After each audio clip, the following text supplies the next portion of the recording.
కంట్రోల్లో ఉంచుకో, మరి కుమారుని కూడా కంట్రోల్లో ఉంచుకో. మేము ఇక్కడ విడిచి నైనా నీ చిత్తమైతే ఒక మంచి స్థలమునకు వెళ్ళు వరకు ఎలాంటి ఆటంకములు పెట్టకుండా అన్నీ కూడా నీ కంట్రోల్లో ఉంచుకోమని ప్రభా, మమ్మల్ని కూడా నీ స్వాధీనంలో పెట్టుకో. శత్రువు ఎక్కడ కూడా పని చేయకుండా సహాయం చేయమని. అని ఈ దినమున ఎంతమంది అయితే ఈ వాక్యం కొరకు కనిపెట్టి ఉన్నారో వారిని, వారి కుటుంబాలను కూడా నిశ్చయంగా దీవించండి. దినమంతా నీ సన్నిధి ఉంచమని సహాయం చేయమని. అలాగే 31వ తారీఖు రాత్రి, 1వ తారీఖు ఉదయం సాయంకాలం జరిగే కూడికల్లో కూడా మీరు ఉండమని సహాయం చేయమని మహిమ ఘనత ప్రభావం నీకే ఆరోపిస్తూ మమ్మల్ని మేము దేవానికి సమర్పణ చేసుకుంటూ యేసుక్రీస్తు నామమున అడుగుచున్నాము. ఆమేన్.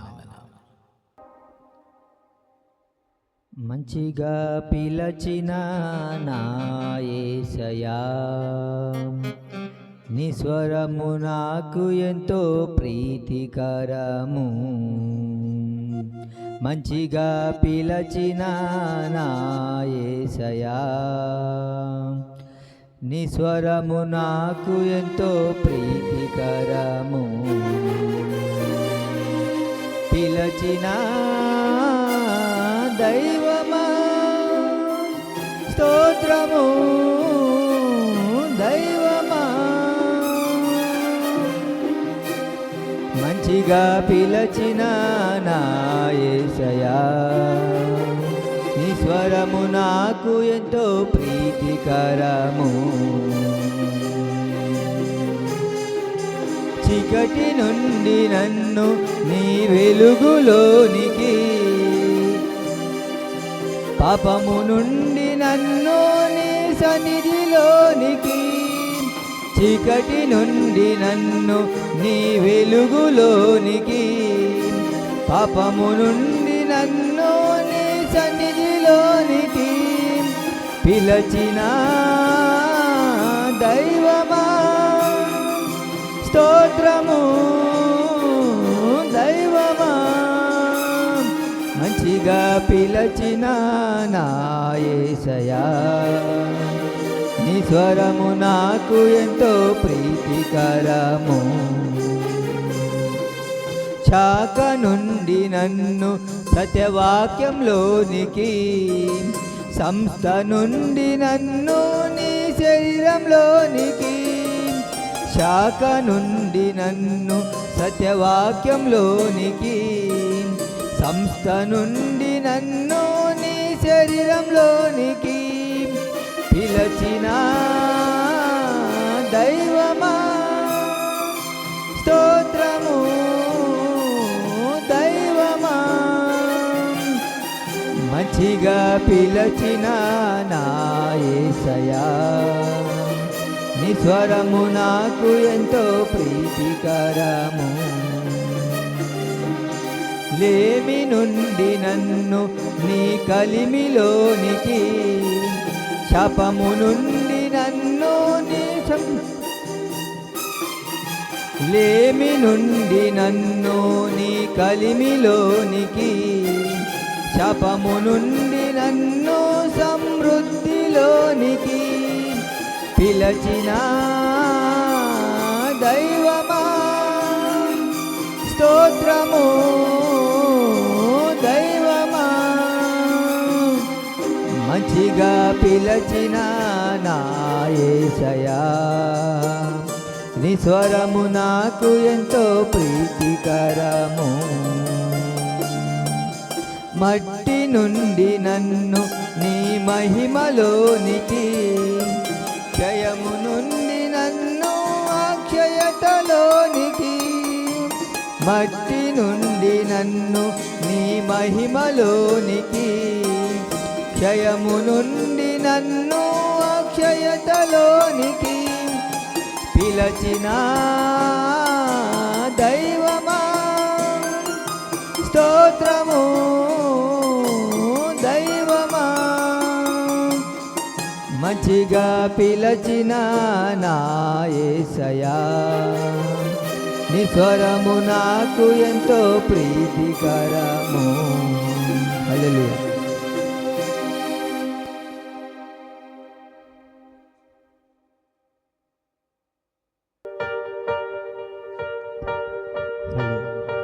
క్రైస్తవుడు. నాతో నీవు నీతో నేను ఒకటై ఉన్నాము, విడిపో యేసయ్యా.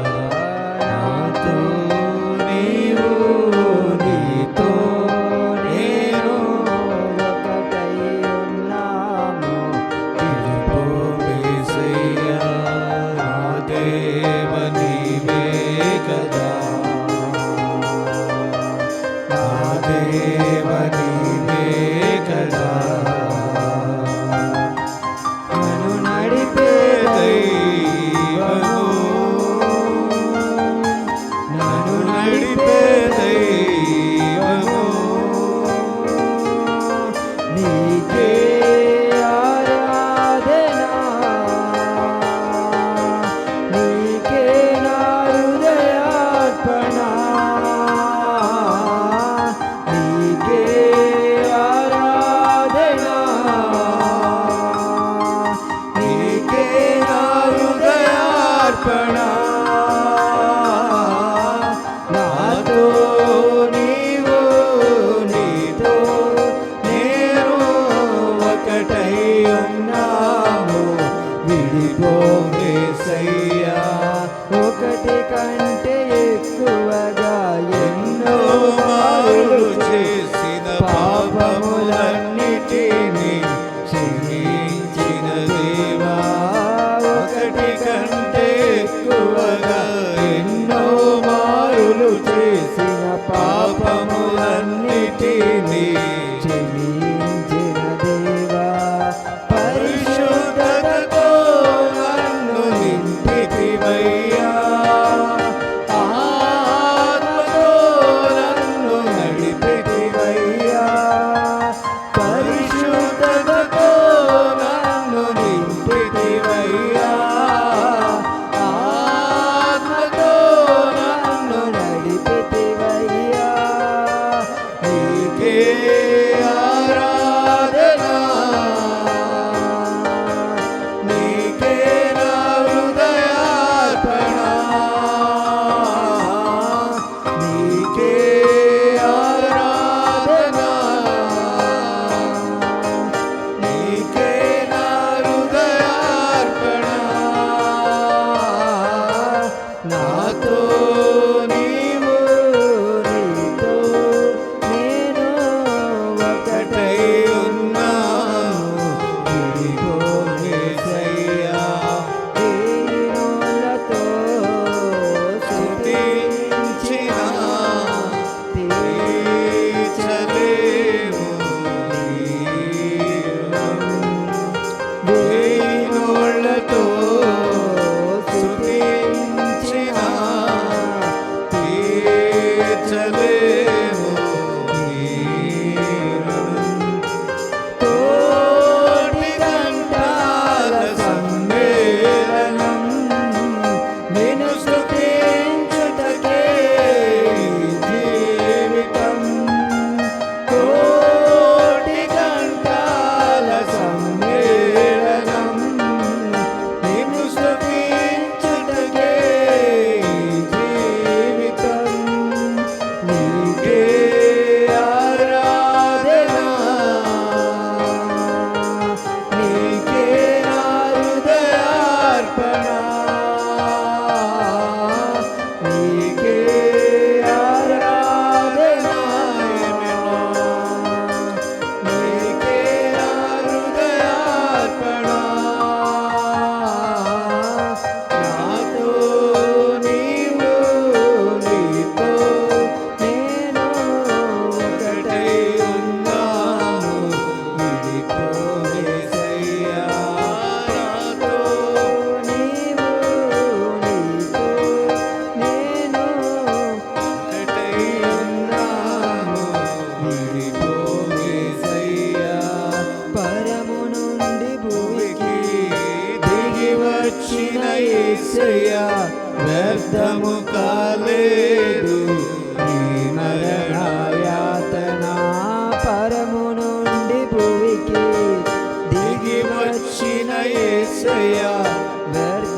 మధ్య ఉన్నటువంటి మరి ప్రతాప్ రాత్రి మరి ఇక్కడ కొంచెం పని ఉంటే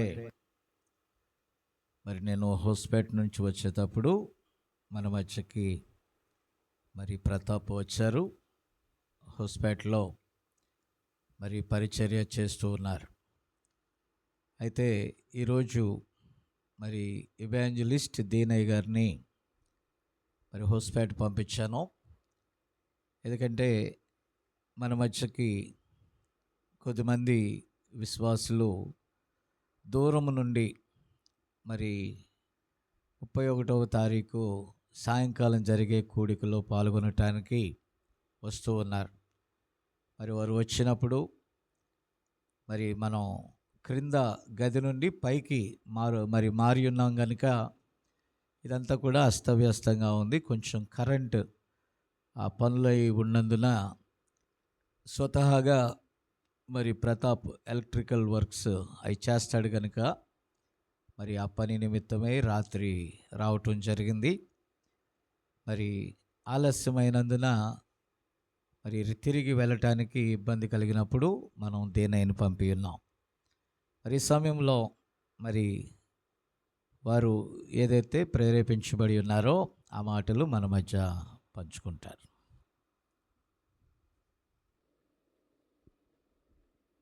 ప్రైజ్ ది లార్డ్.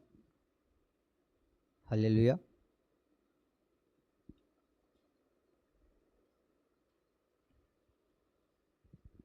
మరి ఈ సమయంలో మరి ఇంత దూరాన్ని అంటే దేవుడు మమ్మల్ని ప్రేమించి మరి ఇంత మరి చెన్నై పట్టణానికి ఇక్కడ ఇంత దాకా మమ్మల్ని నడిపించినందుకు దేవునికి ప్రభుపేట మొదలుగా దేవునికి కృతజ్ఞతలు తెలియజేస్తున్నాను. అలాగే దైవ సేవకుల ద్వారా మరి ఇక్కడ దాకా నేను రావడానికి దేవుడు కృపనిచ్చాడు. అందును బట్టి దేవునికి ప్రత్యేక వందనాలు తెలియజేస్తున్నాను. మరి ఇక్కడికి వచ్చి దేవుని పనిలో కొంతవరకు చేయడానికి కూడా దేవుడు కృపనిచ్చాడు. అందును బట్టి దేవుని కూడా కృతజ్ఞతలు తెలియజేస్తున్నాను. మరి ఈరోజు ఇలా కలుసుకోవడము దేవుని చిత్తమైందని నేను నమ్ముచున్నాను. అలాగే దేవుడు మమ్మల్ని ప్రేమించి అంటే ఈ పరిచర్లో దేవుడు ఎన్నో మాకు అంటే నాకు మరి హోస్పేట ప్రాంతానికి కూడా మరి ఈ వర్తమానము రావడానికి దైవ సేవకుల ద్వారా ఎన్నో కార్యాలు దేవుడు చేయించాడు. దేవుడు ఎన్నో గొప్ప కార్యాలు మా మధ్య అంటే హోస్పేట పట్టణంలో వర్తమానం రావడానికి కారణము అంటే ఆ దైవ సేవకుల ద్వారా వర్తమానం అక్కడికి రావడానికి చాలా మాది దేవుడు ఎంతో కృప చూపించాడు. ఎందుకంటే అక్కడ మేము ఏమీ తెలియని వారము అంటే ఏది కూడా మాకు తెలిసలేని పరిస్థితిలో చాలామంది కూడా మరి బైబుల్ అంటే కొన్ని విషయాలు దేవుని ఆత్మీయ విషయాలు దేవుని సంగతులు కూడా తెలియని విషయాల్లో అక్కడ దైవ సేవకులు మా మధ్యకు వచ్చి వర్తమానం అందించారు. ఆ వర్తమానం ద్వారా మేము మరి తిరిగి మరి పోషించబడుతున్నాం. ఆ వాక్యం ద్వారా మేము బలపడబడుతున్నాం.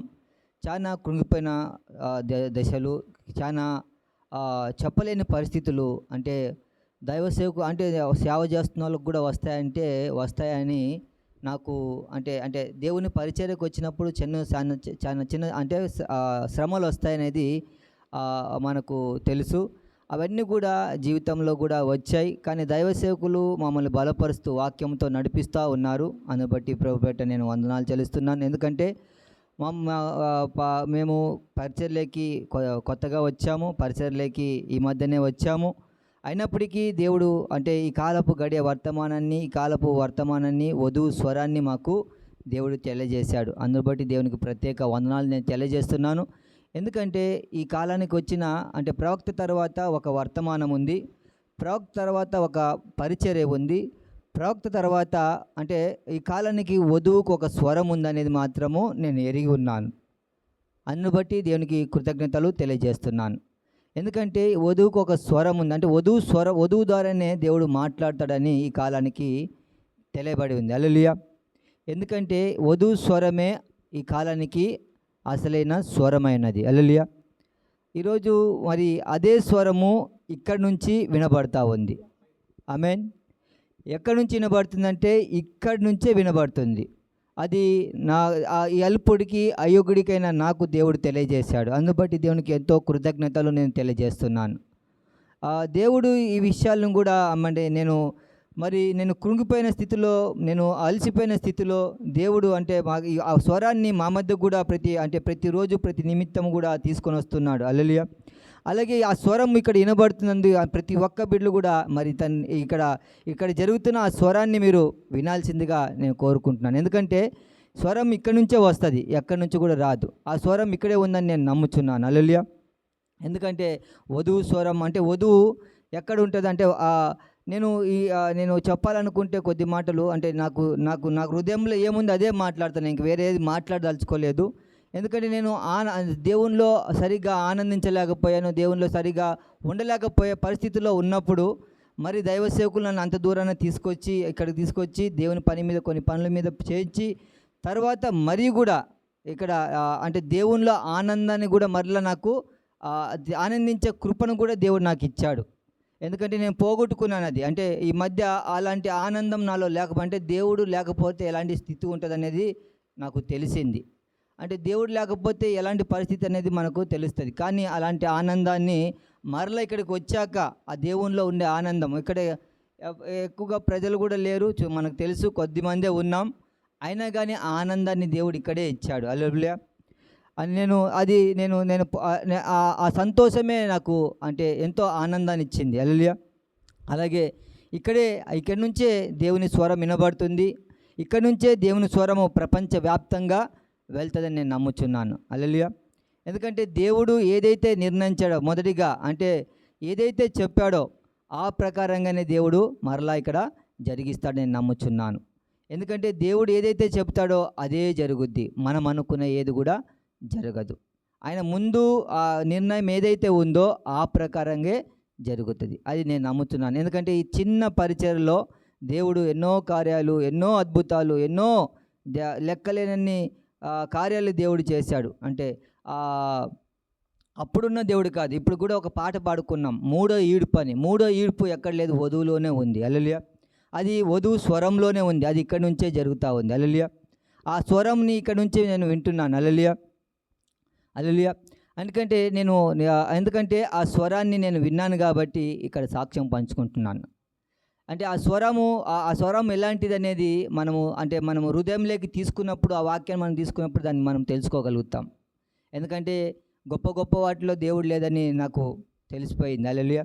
ఎందుకంటే గొప్ప వాటిలో ఆయన లేడు. నేను ఉదయం కూడా వాక్యం విన్నాను.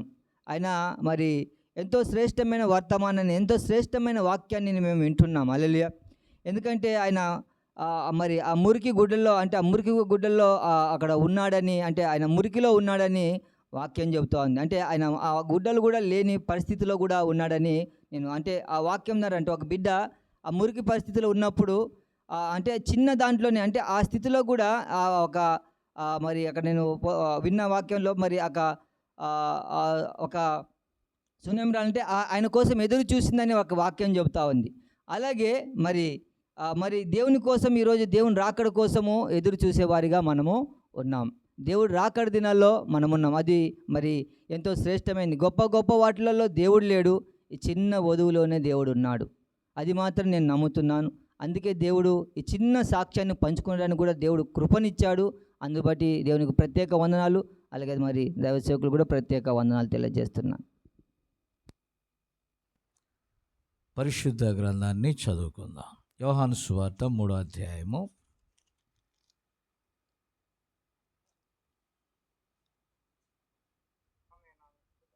16వ వచనాన్ని చదువుదాం.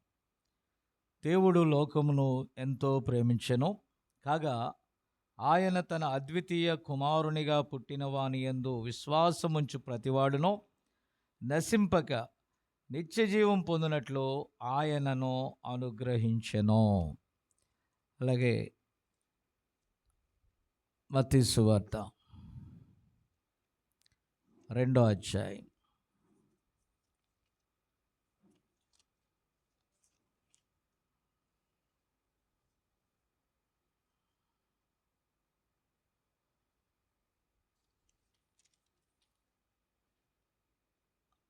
10వ వచనం నుండి చదువుదాం. వారు ఆ నక్షత్రమును చూచి అత్యానంద భరితులై ఇంటిలోనికి వచ్చి తల్లి అయిన మరియను ఆ శిశువును చూచి సాగిలపడి ఆయనను పూజించిరి. తమ పెట్టెలు విప్పి బంగారమును సాంబ్రాణిని బోళమును కానుకలుగా ఆయనకు సమర్పించిరి. ప్రార్థన చేద్దాం.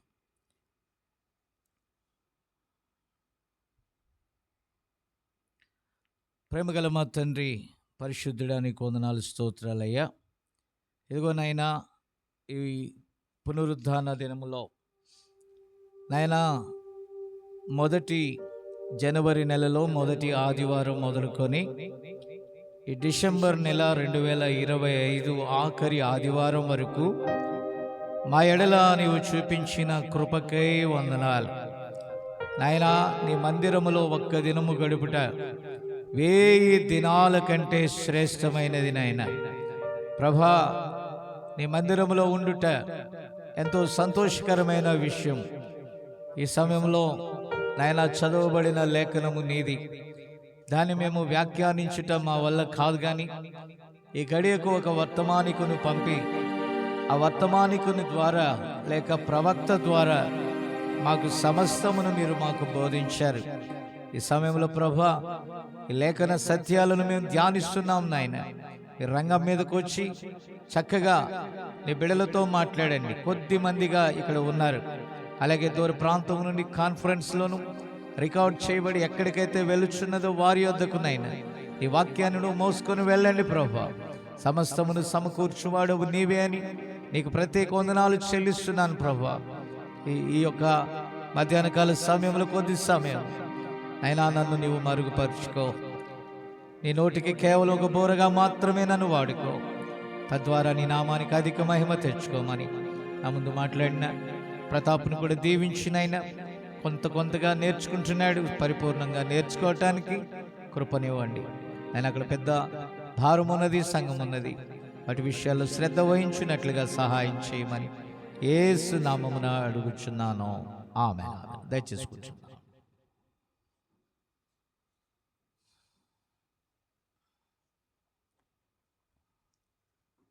పిల్లరా, ఈరోజు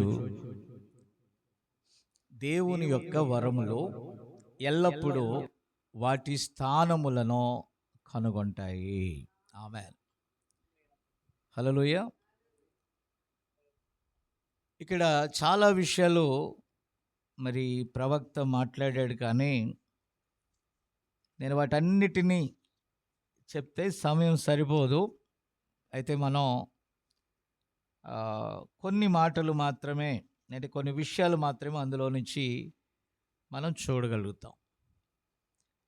ఇక్కడ లేఖనం మనం చదివినప్పుడు దేవుడు ఈ లోకమును ఎంతో ప్రేమించినట్టుగా మనం చూస్తున్నాం. Praise the lord.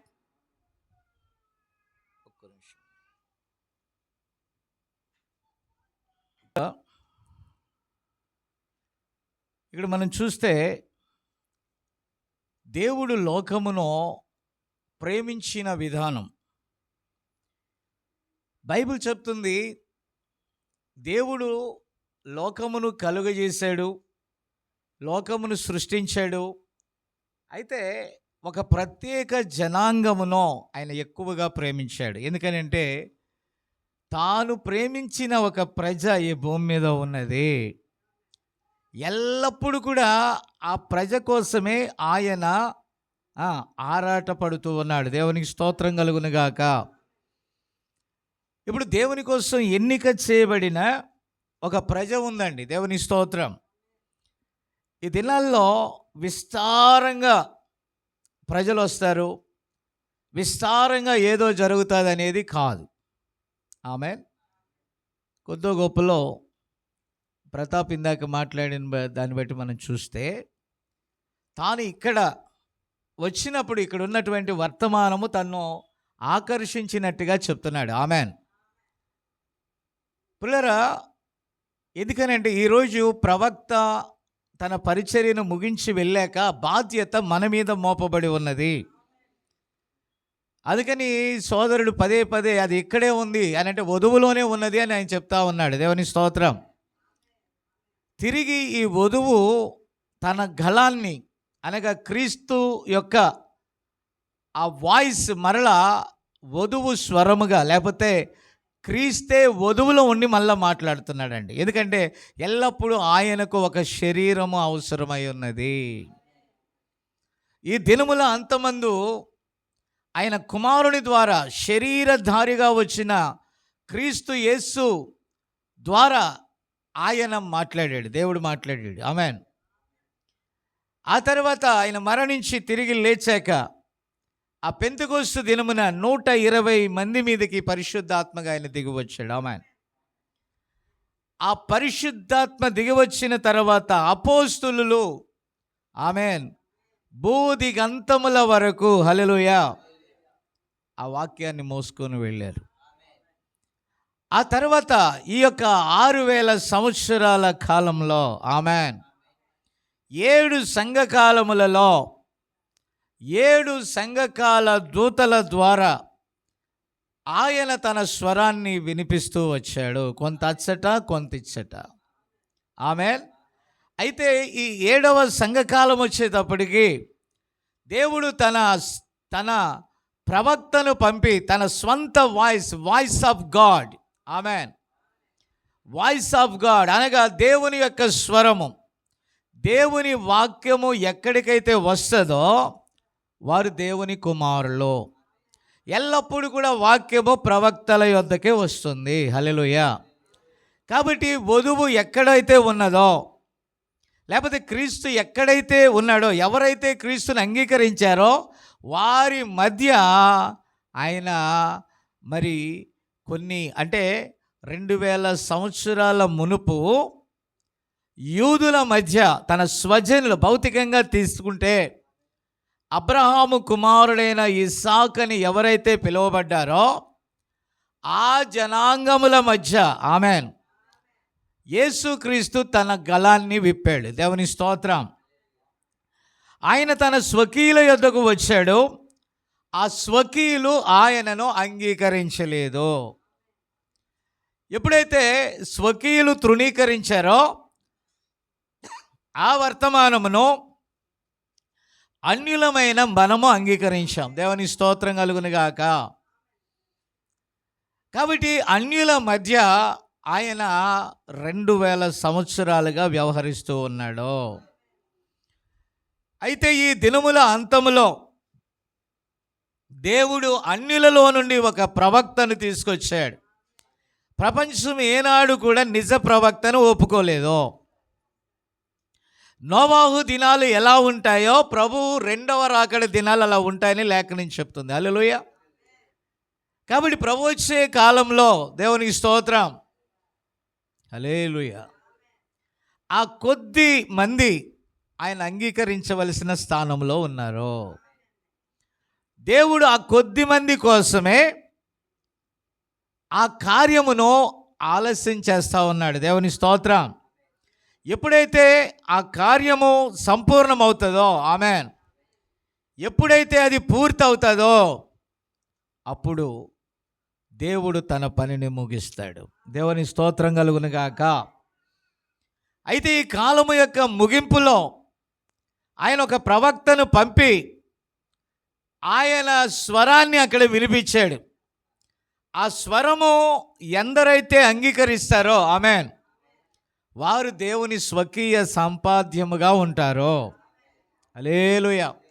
కాబట్టి ఈ గడియలో ఈ యొక్క వర్తమానాన్ని మనం అంగీకరించాం. దేవుని స్తోత్రం. ఈ వర్తమానమును మనం చేర్చుకున్నాం. హల్లెలూయా. అందుకని మనము ఆ వర్తమాన ఫలమై ఉన్నాము. అయితే ఈ ప్రవక్త ద్వారా ఇవ్వబడిన వర్తమానము అంగీకరించి ఆ వర్తమానం ప్రకారము యేసుని ప్రేమించి ఆయన స్వకీయ సంపాద్యముగా ఉన్నటువంటి ఈ వధువు ఆమేన్ ఈరోజు ఆ క్రీస్తు యొక్క స్వరాన్ని ఆమెలో నుండి దేవుడు మాట్లాడుతూ ఉన్నాడు. ఆ స్వరాన్ని ఆమె ప్రతిబింబిస్తూ ఉన్నది. కాబట్టి క్రీస్తు యేసు యొక్క మొదటి రాకడలో ఏ రీతిగా ఉన్నదో ఈ 2వ రాకడ సమయం కూడా అలాగే ఉన్నది.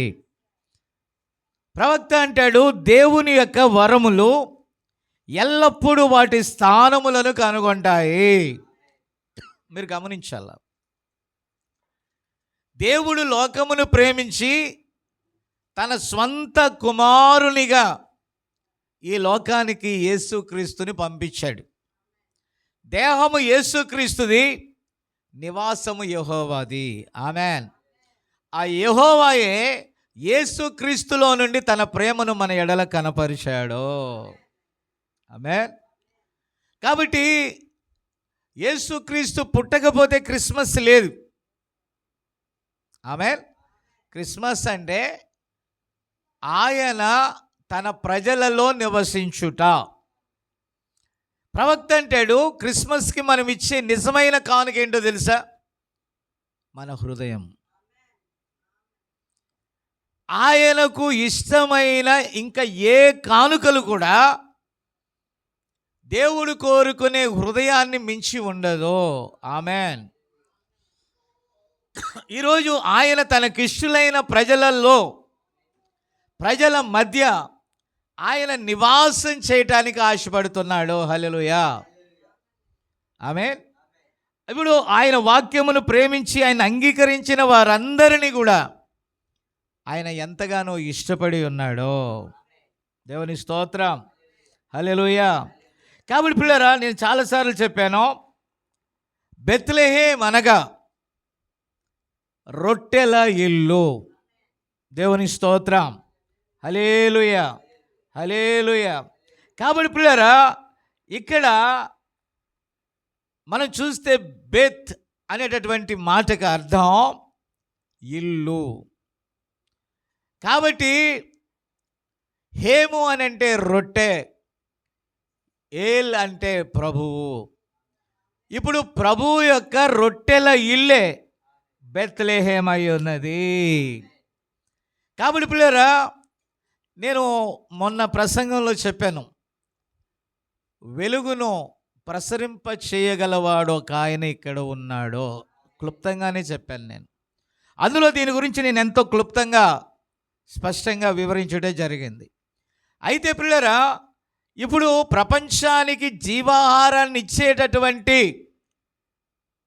ఆ సృష్టికర్త యొక్క జననం ఎక్కడ జరిగిందంటే ఆ రొట్టెల ఇంట్లో జరిగింది.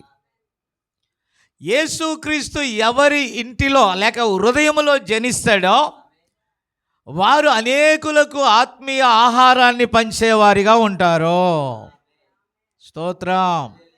హల్లెలూయా. నేను క్రిస్మస్ చేశాను, ఇంటి మీద నక్షత్రాన్ని పెట్టాను, ఆయన పేరు మీద కొత్త వస్త్రాలు కొనుక్కున్నాను, ఆయన పేరు మీద మంచి మంచి వంటకాలు చేసుకున్నానంటే ఆయన సంతోషించడు. సంతోషించకపోగా అట్టి అన్యుల ఆచారం నువ్వు చేసినందుచేత, ఎన్నోసార్లు చెప్పా, మళ్ళా చెప్పనవసరంలా. ఈరోజు ప్రపంచమంతా చేసుకున్న క్రిస్మస్ అది లేఖన క్రిస్మస్ కాదు. కారణం ఏంటంటే ఆ దినమున యేసయ్య పుట్టి ఉండలేదు. అయితే మానవుల యొక్క 5 ఇంద్రియాల యొక్క ఆశలను నెరవేర్చుకోవటానికి మానవుడు కల్పించిన పద్ధతులలో ఒకటి ఈ యొక్క ఆచార సంబంధమైన పండుగ. ఆ పేరున వారు తిన్నారు, త్రాగారు, సుఖించారు, ఏదేదో కార్యాలు చేశారు, కానీ వారి హృదయంలో క్రీస్తు లేడు. వారి హృదయం అంతా వాక్య సంబంధమైన స్థితిలో లేదు. కానీ ఆమేన్. వాక్య విరోధం అంటే ఏంటి? వాక్యములో లేనిది చేయటమే విరోధం. ఆమేన్. కాబట్టి అది వాక్యములో లేకపోయినా వారు దాన్ని చేశారు అని అంటే ఏంటంటే దేవునికి ఇష్టం లేని కార్యము చేసి, ఆమేన్, దేవుని హృదయానికి కష్టమును తెచ్చిపెట్టారు. అప్పుడు ఏం చేస్తున్నాడు దేవుడు? ఆ విషయంలో కోపగించుకుంటున్నాడు. హల్లెలూయా. మోషే సీనాయి పర్వతం మీద ఉన్నాడు. మోషేకు దేవుడు 10 ఆజ్ఞల పలకలను ఇచ్చాడు. అహరోను ఆ ప్రజల మధ్య నాయకత్వం వహిస్తున్నాడు. ప్రజల యొక్క ప్రేరణను బట్టి అహరోను ఏం చేస్తున్నాడు తెలుసా? ఒక దూడను తయారు చేసి వారి కోరికను బట్టి ఆ దూడను బట్టి తిని త్రాగి ఒక ఉత్సవం జరుపుకుంటా ఉన్నప్పుడు దేవుని కోపము వారి మీద రగిలినప్పుడు ఆ మోషే ఆ 10 ఆజ్ఞల పలకలను పగలగొట్టేసి దాన్ని కాల్చి ఆమేన్ ఆ బూడిదను వారి మీద చల్లి ప్రాయశ్చిత్తం చేశాడు. అని వారి పాపానికి దేవుని వాక్యము ప్రాయశ్చిత్తం చేస్తుంది. ఆమేన్. నా మాట దయచేసి గమనించాలి. కాబట్టి ఇప్పుడు మనం చేసే ఈ పాపానికి ఒక ప్రాయశ్చిత్తం ప్రభువైన యేసే. అంటే ఏం చేయాలి? ప్రభువా, వాక్యము మా యొద్దకు రానప్పుడు ఆ అజ్ఞాన కాలంలో ఆమేన్ మేము తెలుసో తెలియకో, నా మాట విన్నారా, కాబట్టి చేయకూడని ఘోర కార్యాలు మేము చేశాం. ఇప్పుడైతే సత్యం మాకు తెలిసాక అట్టి చెడిపోయిన కార్యాలు, నీకు ఆయాసం కలిగించే కార్యాలని మేము మానుకున్నామని దేవుని దగ్గర ఒప్పుకొని విడిచిపెట్టాలి. కాబట్టి ఈ చీకటిలో నుండి మర్మయుక్తమైన వెలుగులోనికి వచ్చిన ప్రజలు ఆమేన్ ప్రజలు ఉల్లసించే దాన్ని బట్టి వారు ఉల్లసించట్లా, ఆ రొంపాయి అనే నక్షత్రాన్ని పెట్టుకోవట్లా. అయితే హృదయంలో ప్రకాశించే మరో నక్షత్రం ఉంది. అది ఈ గడియకు దేవుడు మన కొరకు పంపినటువంటి వర్తమానము. ఆయన కుడి చేతిలో 7 నక్షత్రాలను ఆయన దాచుకొని ఉన్నాడు. వాటిని ఆయన రిజర్వ్ చేసుకొని ఉన్నాడు. ఆయా కాలాలలో ఆ నక్షత్రములలో నుండి దేవుడు ప్రకాశించాడు. ఈ చివరి కాలంలో ఆయన కుడి చేతిలో ఉన్న 7వ నక్షత్రమైనటువంటి ఈ గడియ వర్తమానికుడైన విలియం మ్యారియన్ బ్రనామ్ గారి ద్వారా ఆ కాంతిని మన మీదకి ప్రసరింపజేసినప్పుడు ఆ ప్రత్యక్షతలో మనం నడుచుకుంటా ఉన్నాము. Praise the lord. నా మాట వినబడుతుందా? కాబట్టి పిల్లరా, ప్రజలు ఏమనుకుంటారు? కొంతమంది భయం, అయ్యా మీరు క్రిస్మస్ ఎందుకు చేయలేదు అని అడిగారు అనుకో. అయ్యా మేము క్రిస్మస్ చేస్తున్నాము, యేసుక్రీస్తు పుట్టాడని నమ్ముతున్నాము, వాక్యాన్ని వాక్యంగా స్వీకరించి మేము ఒక దినము క్రిస్మస్ చేయట్లా, మా జీవిత కాలమంతా క్రిస్మస్ను మేము కలిగి ఉన్నాము. నా మాట వింటున్నారా? మా జీవిత కాలమంతా ఆ క్రిస్మస్ను మేము కలిగి ఉన్నాం. స్తోత్రం. అంతేగాని దినములను ఆచారములను మేము పాటించుట్లా. అది మనుషుల యొక్క మాయోపాయము, అది మనుషుల యొక్క కృత్రిమమైన కల్పిత సిద్ధాంతము. కాబట్టి కొంతమంది చేసుకునే వాళ్ళు చేసుకోనివ్వండి. మనల్ని దేవుడు చీకటిలో ఉంచలా, దేవుడు మనలను ఆశ్చర్యకరమైన వెలుగులోనికి నడిపించాడు. నోవాహు దినాలలో 120 సంవత్సరాలు ఆ ప్రవక్త దేవుని చేత హెచ్చరించబడి ఆమేన్ ఆ దినము యొక్క తనకివ్వబడిన వర్తమానము ప్రకారం అతడు తన పనిని సంపూర్తి చేశాడు. అయితే అనేకులు ఆ వాడలోనికి ప్రవేశిస్తారనేటటువంటి ఆశతో దేవుడు చెప్పినట్టుగా దాన్ని సంపూర్తి చేశాడు. అయితే అందులో ప్రవేశించిన వారు 8 మంది మాత్రమే. ఆమేన్.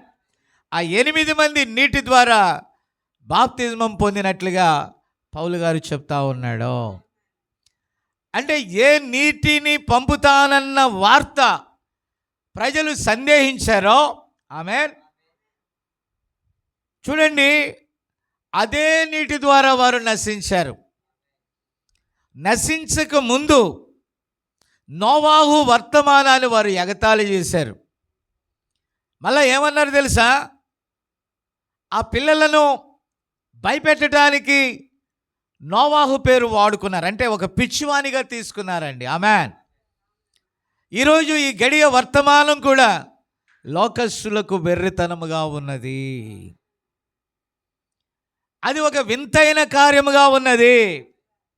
నేను చూశాను బైబిల్లో ఏ ఘనమైన వర్తమానంలో విశేషమైన అత్యధిక సంఖ్య లేదు.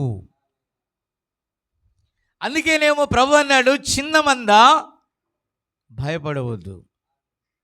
మీరు చూడండి, ఆ గొప్ప వెలుగు చీకటిగా మారాక లవోదికీయ కాలం వచ్చేటప్పటికి అది ఎలా ఉంది? కొంచెం వెలుగుగా ఉన్నది.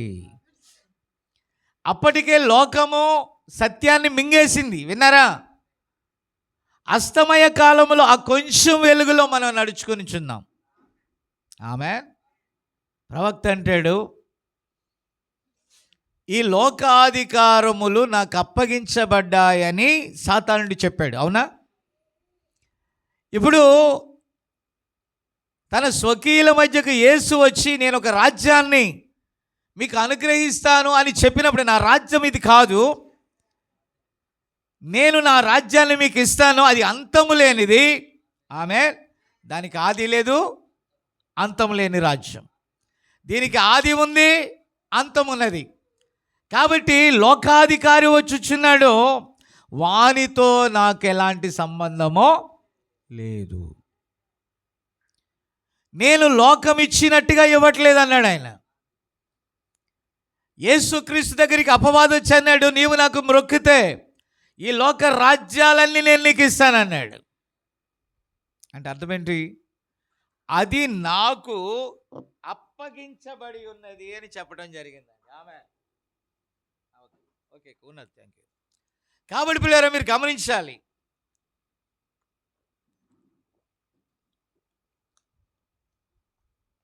ఈ లోక రాజ్యాన్ని వాటి మహిమను చూపించి, ఆమేన్, నీవు నాకు మ్రొక్కు అన్నాడు. నీ దేవునికే నీవు మ్రొక్కాలి. దేవుని స్తోత్రం. హల్లెలూయా. దానికి తెలుసు ఆయన ఎవరో, దానికి తెలుసు ఆయన ఎందుకు వచ్చాడో. ఆమేన్. ఒకరోజు సాతాను రాజ్యం అంతమొందాక దేవుని రాజ్యం భూమి మీదకి వస్తుంది. హల్లెలూయా. కాబట్టి దాని టైం ఉన్నంత వరకు వాడు ఎన్ని దినాలు భూమిని మోసపరచాలో అన్ని దినాలు వాడు మోసపరుస్తున్నాడో. ప్రవక్త ఎంత చక్కగా అంటాడు, వాడు ఇక్కడ ఉన్నాడు కాబట్టే మనకేది కూడా ఇక్కడ కలిసి రావటం లేదు. ఎందుకనంటే సాతాను అన్నాడు, నేను ఎవరికి ఇవ్వాలో వానికే ఇస్తాను అన్నాడు. నా మాట విన్నారా? చాలామంది అంటారు, నేను ఒక్కటే అడుగుతాను దేవుణ్ణి. ఏమడుగుతానంటే, నాకు అది కావాలి ఇది కావాలని అడగను, నీకు ఏది కావాలో ఎలా కావాలో అలా నన్ను వాడుకో అని అంటానండి. దేవుని స్తోత్రం. ఎందుకనంటే మనము ఈ లోక విషయాలే చూస్తున్నాం, కానీ మన వర్తమాన భూత భవిష్యత్ కాలాలు దేవునికి తెలుసు. హల్లెలూయా. దేవుని స్తోత్రం. ఈరోజు వర్తమానంలో కూడా చాలామంది లేఖనాలు చదివి లేక వర్తమానాలు చదివి ఆమేన్ ఉప్పొంగుచున్నారు, కానీ వర్తమానము వారి జీవితాలలో కనపడట్లేదు.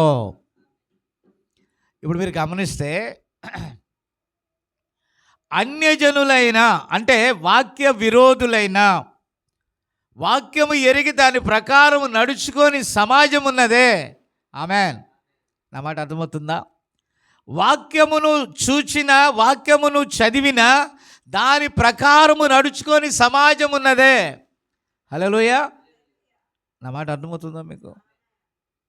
అలాంటి ఆ సమాజం ఏవేవి వాక్య విరోధమైనవి, ఆమేన్, ఏవేవి కార్యాలైతే వారు చేసేది నిజమని ఉప్పొంగుచున్నారో, ఆమేన్, నా మాట అర్థమవుతుందా?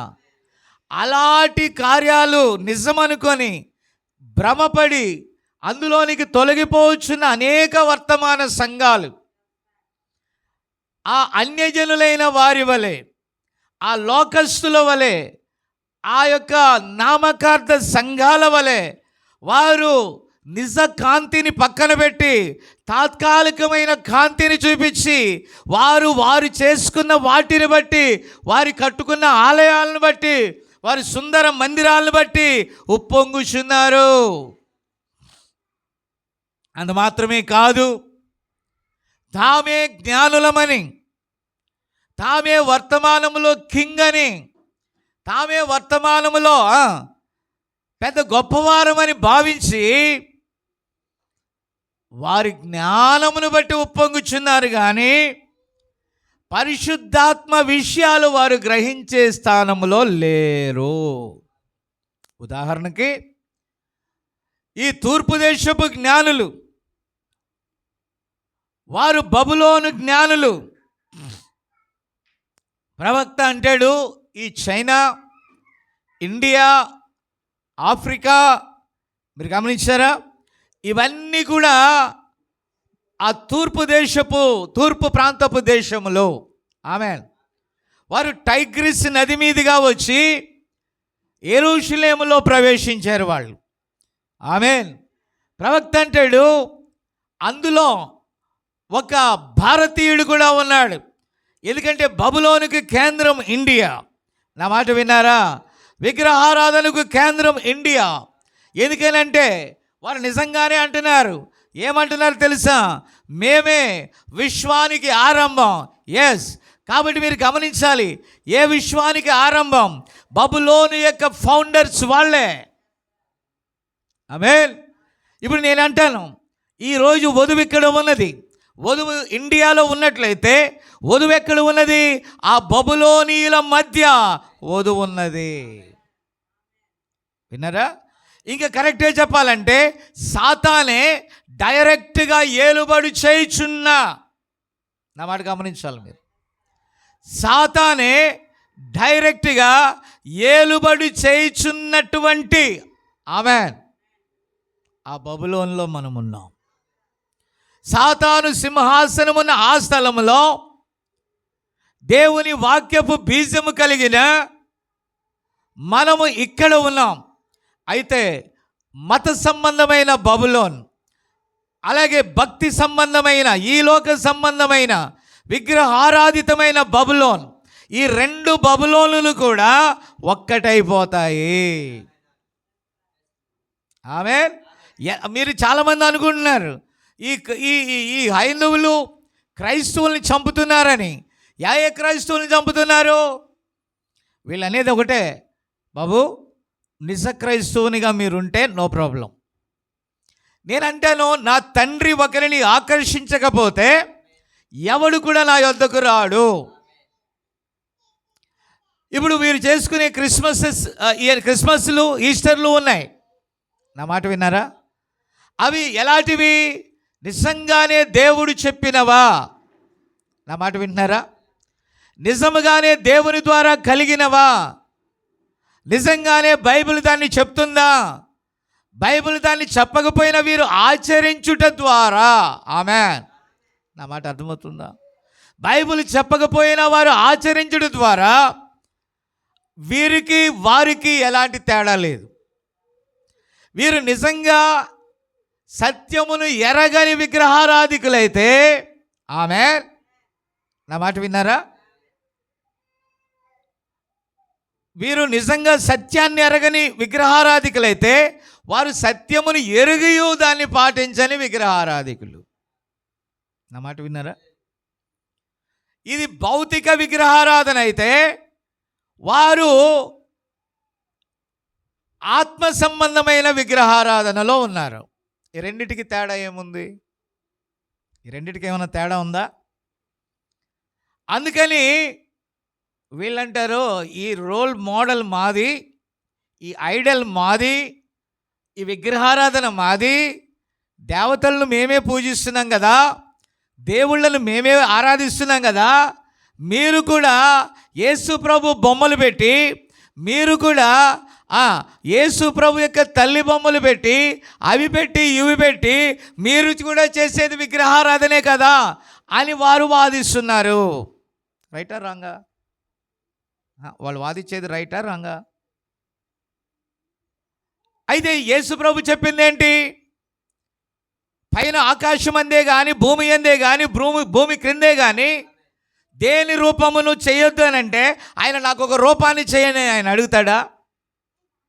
యేసు ప్రభు ఎక్కడైనా కానీ నా ఫోటోలు పెట్టుకోమని చెప్పాడా? ఆయనకు ఫోటోలు ఉన్నాయా? ఒక మనిషిగా ఆయనను మీరు చేసుకొని ఆయన పుట్టినరోజు సచ్చినరోజు చేస్తే మనం ఏం చేస్తున్నాం? ఆయన్ని జీవాధిపతి అయిన దేవుణ్ణి, సృష్టికర్తను సృష్టిలో భాగంగా మార్చేస్తే విగ్రహారాధన కాదా? నా మాట అర్థం కాలేదా మీకు? అది విగ్రహారాధన కాదా? అది ఆత్మ సంబంధమైన కార్యం. బైబిల్ ఏమని చెప్తుంది? యోహాను సువార్త 4:24 ప్రకారం ఏమని చెప్పాడు? ఆయన ఆరాధించువారు బొమ్మలతోనూ ఈ మిగతా వాటితో ఆరాధించమని ఆయన ఏం చెప్పాడా? అన్యజనుల జోలికి పోకండి, వారు దానికోసమే పుట్టారు, వారు తమ్మును తాము దాని గురించి గొప్పగా చెప్పుకుంటున్నారు, చేసుకోనివ్వండి. కానీ క్రైస్తవులు అని పేరు పెట్టుకొని గుండ్లు కొట్టించుకొని ఏదేదో చేసుకొని ఈ అన్య ఆచారాలను క్రైస్తవ్యంలో కలిపిన ఆత్మీయ విగ్రహారాధన ఏనంటేనో ఈ అన్యులైన ఎవరైనా నిజ క్రైస్తవుల జోలికి రాలేరు. వారు వెండి కోసమైనను బంగారం కోసమైనను వారు ప్రాకులాడరు. వారు ఈ లోక రాజకీయాలతో వారికి సంబంధం లేదు. వారు ఎలక్షన్ టైంలో మేము ఫలానా వాని పార్టీ అని వాళ్ళు చెప్పుకోరు. ఈరోజు వర్తమానంలో కూడా చాలామంది రాజకీయ పార్టీల మద్దతుదారులుండి మళ్ళీ ఎగిరెగిరి బోధ చేస్తారు. క్రైస్తవ సామ్రాజ్యం రావాలంటారు. క్రైస్తవ సామ్రాజ్యం ఎలా వస్తుంది? 1000 ఏళ్ల పాలనలో క్రీస్తే దావీదు కుమారునిగా వచ్చి ఆ మిలీనియంలో ఆయన రాజుగా పాలించే వరకు అది రాదు. అరే, లేఖనాలు ఏం చెప్తున్నాయో దాన్ని ఫాలో అవ్వకుండా, ఆ ప్రత్యక్షత లేకుండా సంఘాల్లోనేమో ధూమ్ ధామ్ చేస్తారు, సంఘాల్లోనేమో వర్తమానాలు మర్మాలు డుమాలు అంటారు, మళ్ళీ వెళ్ళి ఆ రాజకీయ పార్టీల మధ్య దూరతారు. వాళ్ళు అంటారు, నాకు పలానా ఎమ్మెల్యే గారు తెలుసు, పలానా ఆయన తెలుసు. నాకు దేవుడే తెలుసు.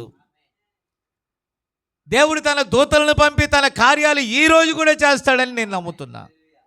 దేవుడు లోకాన్ని ప్రేమించటంటే ఈ చెత్త అంతటా ప్రేమించట్లా, దేవుడు తన వారిని అంతము వరకు ప్రేమించడని బైబిల్లో ఉన్నది. మర్మాలు చెప్పమంటే గంటలు చర్చిల్లో ధూమ్ధాం చేస్తారు, కానీ బయటికి వెళ్తే వారి జీవితం అంతా కూడా కంపు, దట్టిగా ఉంటున్నారు. వాళ్ళందరూ కూడా పైకి భక్తి గల వేషాలు వేస్తూ దేవుని వాక్యాన్ని వర్తమానాన్ని లోతైన విషయాలు బోధిస్తున్నామని ఉప్పొంగుచున్నారు, కానీ అందులో ఒక వెంట్రుక వాసి అయినా కూడా వారు పాటించట్లేదు. ఆమేన్. ఇది నా మాట కాదు, ప్రవక్త ఆ దినాలలోనే చాలా గట్టిగా కేకలు వేస్తూ ఉన్నాడు ఆయన. ఆ దినాల్లో అంత దరిద్రము ప్రారంభమైందంటే ఆయన వెళ్ళిపోయి మొన్నటికి ఇంచుమించుగా 60 సంవత్సరాలు అయిందండి. 65 నుంచి 25కి 60 ఇయర్స్ ఆయన చనిపోయి కంప్లీట్. ప్రవక్త అంటాడు 40 సంవత్సరాలు ఒక తరం. ఆ ఒక తరము దాటి మరొక తరానికి 20 సంవత్సరాలు స్టార్ట్ అయింది, కంప్లీట్ అయింది. ఆమేన్. అంటే ఇంకొక 20 ఏళ్ళు అయితే 2 తరాలు. దేవుని స్తోత్రం. అయితే ఈరోజు ప్రవక్త రంగం మీద నుంచి వెళ్ళిపోయిన తర్వాత ఆయన అమెరికా దేశంలో ఉండి అమెరికాని ఏమి పూజించలే. ఆయన కేవలం అమెరికా లేకపోతే కేవలం పలానా కాదు. ఆయన ప్రవక్త అంటే యూనివర్సల్ ప్రాఫెక్ట్. ఆయన ఎందుకంటే నేను ఈ భూమిని శపించక ముందు నా ప్రవక్తను పంపుతాను, భయంకరమైన మహాదినము రాకముందు ప్రవక్త అయిన ఏలియాను పంపుతాను. చూసారా, ఆ స్వరాన్ని అంగీకరించేదే వధువు. ఎవడైతే ఆ స్వరాన్ని త్రోసేస్తాడో, ఏ అగ్ని అయితే ఆయన తీసుకొచ్చాడో, వినరా, ఏ అగ్ని స్తంభం అయితే నడిపించిందో అదే అగ్నికి వారు ఆహుతైపోతారు. ఆమేన్. అందుకే అంటాడు పౌలు గారు, దేవుని చేతిలో పడుట భయంకరమో. ఆయన ఏమై ఉన్నాడు? రక్షింపబడు వారికి శక్తి ఎలాగయ్యాడో, ఆయన మాట వినకపోతే ఆయన దహించు అగ్ని అయి ఉన్నాడు. ప్రవక్త అన్నాడు, వధువుకి ఒక చక్కని పరిచర్య ఉన్నది, అది మహిమ గలదిగా ఉంటుంది, అది ఎంతో సామాన్యతలోనూ అది ఎంతో దీనముగా ఉంటుంది అని అంటే దానికి భిన్నమైనది ఏమిటది? గమనించారా? లేఖనాలు పట్టుకుంటున్నారా? కొద్దిమంది ఉన్నా పర్వాలా, దాన్ని పట్టుకోవాలా. నువ్వు లేఖనాలు పట్టుకుంటే జరుగుచున్న కార్యాలను చూస్తే అరే రే విన్నారా, ఆ సర్పము యొక్క జాడ ప్రత్యక్షత ఉందనేటటువంటి ఆ బండ మీద ఆ సర్పము క్రియ చేయుచున్నదనే విషయాలు గ్రహించలేకపోతున్నారు. ఆమేన్. కాబట్టి ఆనాడు ఆ జారిని చర్యలు, ఆ మహావేశ్య యొక్క చర్యలు, వేశ్య కుమార్తెల యొక్క చర్యలు ఈరోజు వర్తమానంలో కూడా అనేకులలో కనపడుతున్నాయి.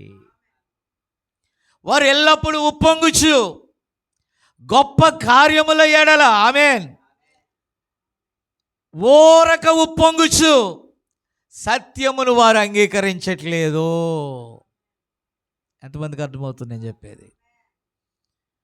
వారు ఉప్పొంగుచున్నారు, ఊరేగుతున్నారు, హల్లెలూయా, కానీ సత్యమును వారు అంగీకరించట్లేదు.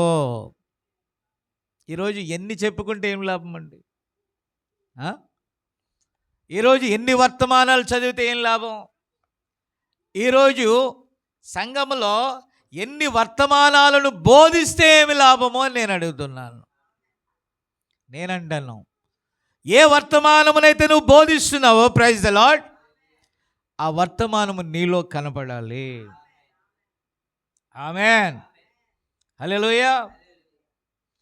కాబట్టి ప్రియమైన దేవుని బిడ్డలారా, ఈరోజు జరుగుతున్నటువంటి కార్యాలు మీరు గ్రహించాలి. ఆ బెత్లెహేములో ఎన్నో గొప్ప చరిత్రలు ఉన్నాయి. దావీదు అక్కడే ఉన్నాడు. దావీదు దప్పికగా ఉన్నాడు. దావీదు దప్పికగా ఉన్నప్పుడు ఇద్దరు యోధులు వెళ్ళారు, ఫిలిష్తీయులను జయించారు. ఆమేన్. ఆ నీరు తీసుకొని వస్తే ఇదిగో రక్తముతో తడిసినటువంటి ఆ నీరు దేవునికి ఇవ్వాలా, అది నాకు వద్దని చెప్పి నేల మీద పారబోసాడు. ఈరోజు దేవునికి ఇవ్వాల్సినటువంటి భాగాన్ని ఆమేన్ మనం ఏం చేస్తున్నాం తెలుసా? వ్యక్తిగతంగా వాడుకుంటున్నామండి. దేవునికి ఇవ్వాల్సిన ఘనత, దేవునికి ఇవ్వాల్సినటువంటి ఆ గొప్ప కార్యాలను ఆమేన్ దేవుడు ఎంత ప్రేమించాడో చూపించాడు ప్రవక్త. స్తోత్రం, స్తోత్రం. కాబట్టి ఒక మనుషుని ద్వారా మరణం వచ్చినట్లయితే ఆమేన్ మరో మనుషుని ద్వారా ఆయన నిత్య జీవం వచ్చినది. కాబట్టి ఇక్కడ మీరు గమనిస్తే ఆ యూదయ బెత్లెహేములో అల్పమైన ప్రాంతంలో వాక్యం ఉన్నది, అదే క్రీస్తు. నా మాట వినారా? ఆ తొట్టిలో, పశువుల పాకలో వాక్యం ఉన్నది. ఆమేన్. ఎవరు వెళ్తున్నారు అక్కడికి? పోయినసారి చెప్పాను, గొర్రెల కాపరులకి ఆయన ఎందుకు కనపడ్డాడు అని. వారు అల్పమైన జనాంగము, వారికి ఎలాంటి విజ్ఞాన శాస్త్రాలు తెలియవు, వారు ఏ సైన్స్ అండ్ టెక్నాలజీ చదువుకోలేదు. ఈరోజు ప్రపంచంలో ఉన్న ఆ ప్రఖ్యాతిగాంచిన యూనివర్సిటీలో వాళ్ళు ఏ డిగ్రీలు పొందుకోవాలా? వాళ్ళకి తెలిసింది ఒక్కటే, గొర్రెలను ఎలా కాయాలి. వారు ఏది సత్యమో ఏది అసత్యమో ఎవరో తరబీదు పొందిన వారి దగ్గర అడగరు. వారు ఏది చూశారో ఏది విన్నారో అది వారు నమ్మటానికి రెడీగా అక్కడ ఉన్నారు.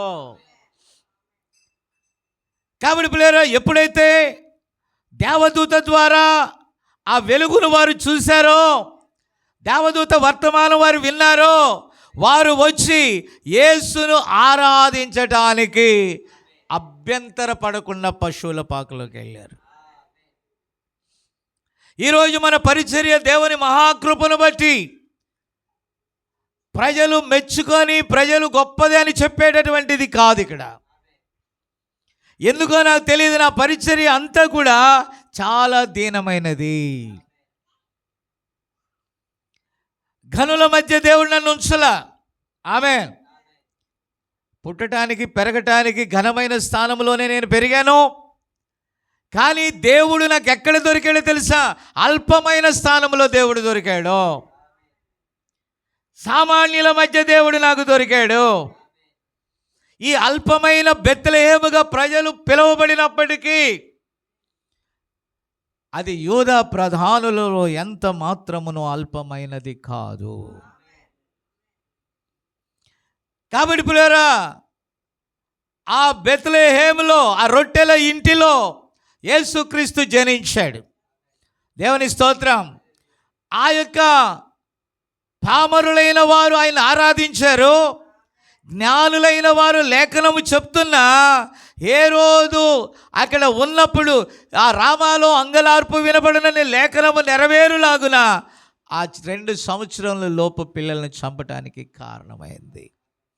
ఈ తూర్పు దేశం నుండి బయలుదేరినటువంటి జ్ఞానులు, ఆమేన్, వారు ఆ టైగ్రిస్ నది దాటి ఎన్నో ఒత్తిడులను దాటుకుంటూ, ఆమేన్, పశువుల పాకలోకి రాలా. 2 సంవత్సరాలు వాళ్ళు పశువుల పాకలో ఉన్నెత్తారా? విన్నారా? యెరూషలేములో లేకపోతే యూదుల ఆచారం ప్రకారం, లేఖనాల ప్రకారం 8వ దినమున ఆ బిడ్డను తీసుకొని వెళ్ళి ఎక్కడ ప్రతిష్ఠించారు? దేవాలయంలో ప్రతిష్ఠించారు. అదే మనవాడు ఉదయం విన్న వాక్యం. అక్కడ సుమియోను ప్రవక్తిని అయినటువంటి అన్నా ఉన్నారు. ఆమె 7 సంవత్సరములు కన్యాత్వము మొదలుకొని 7 సంవత్సరములు మాత్రమే తన భర్తతో కాపురం చేసి 84 సంవత్సరములో దేవుని మందిరములో ప్రార్థిస్తూ గడుపుతూ పరిచర్య చేస్తుంది అక్కడ. ఆమేన్. కాబట్టి ఉపవాసములు ఉంటుందంట ఆమె అక్కడ. ఆమేన్. అంటే తన శరీరాన్ని దేవునికి అర్పణగా ఇచ్చేసింది. ఆమెకు ఒక వాగ్దానం ఉన్నది. ఆ మెస్సియాను చూచు వరకు ఆమె వెడలిపోయేది లేదు.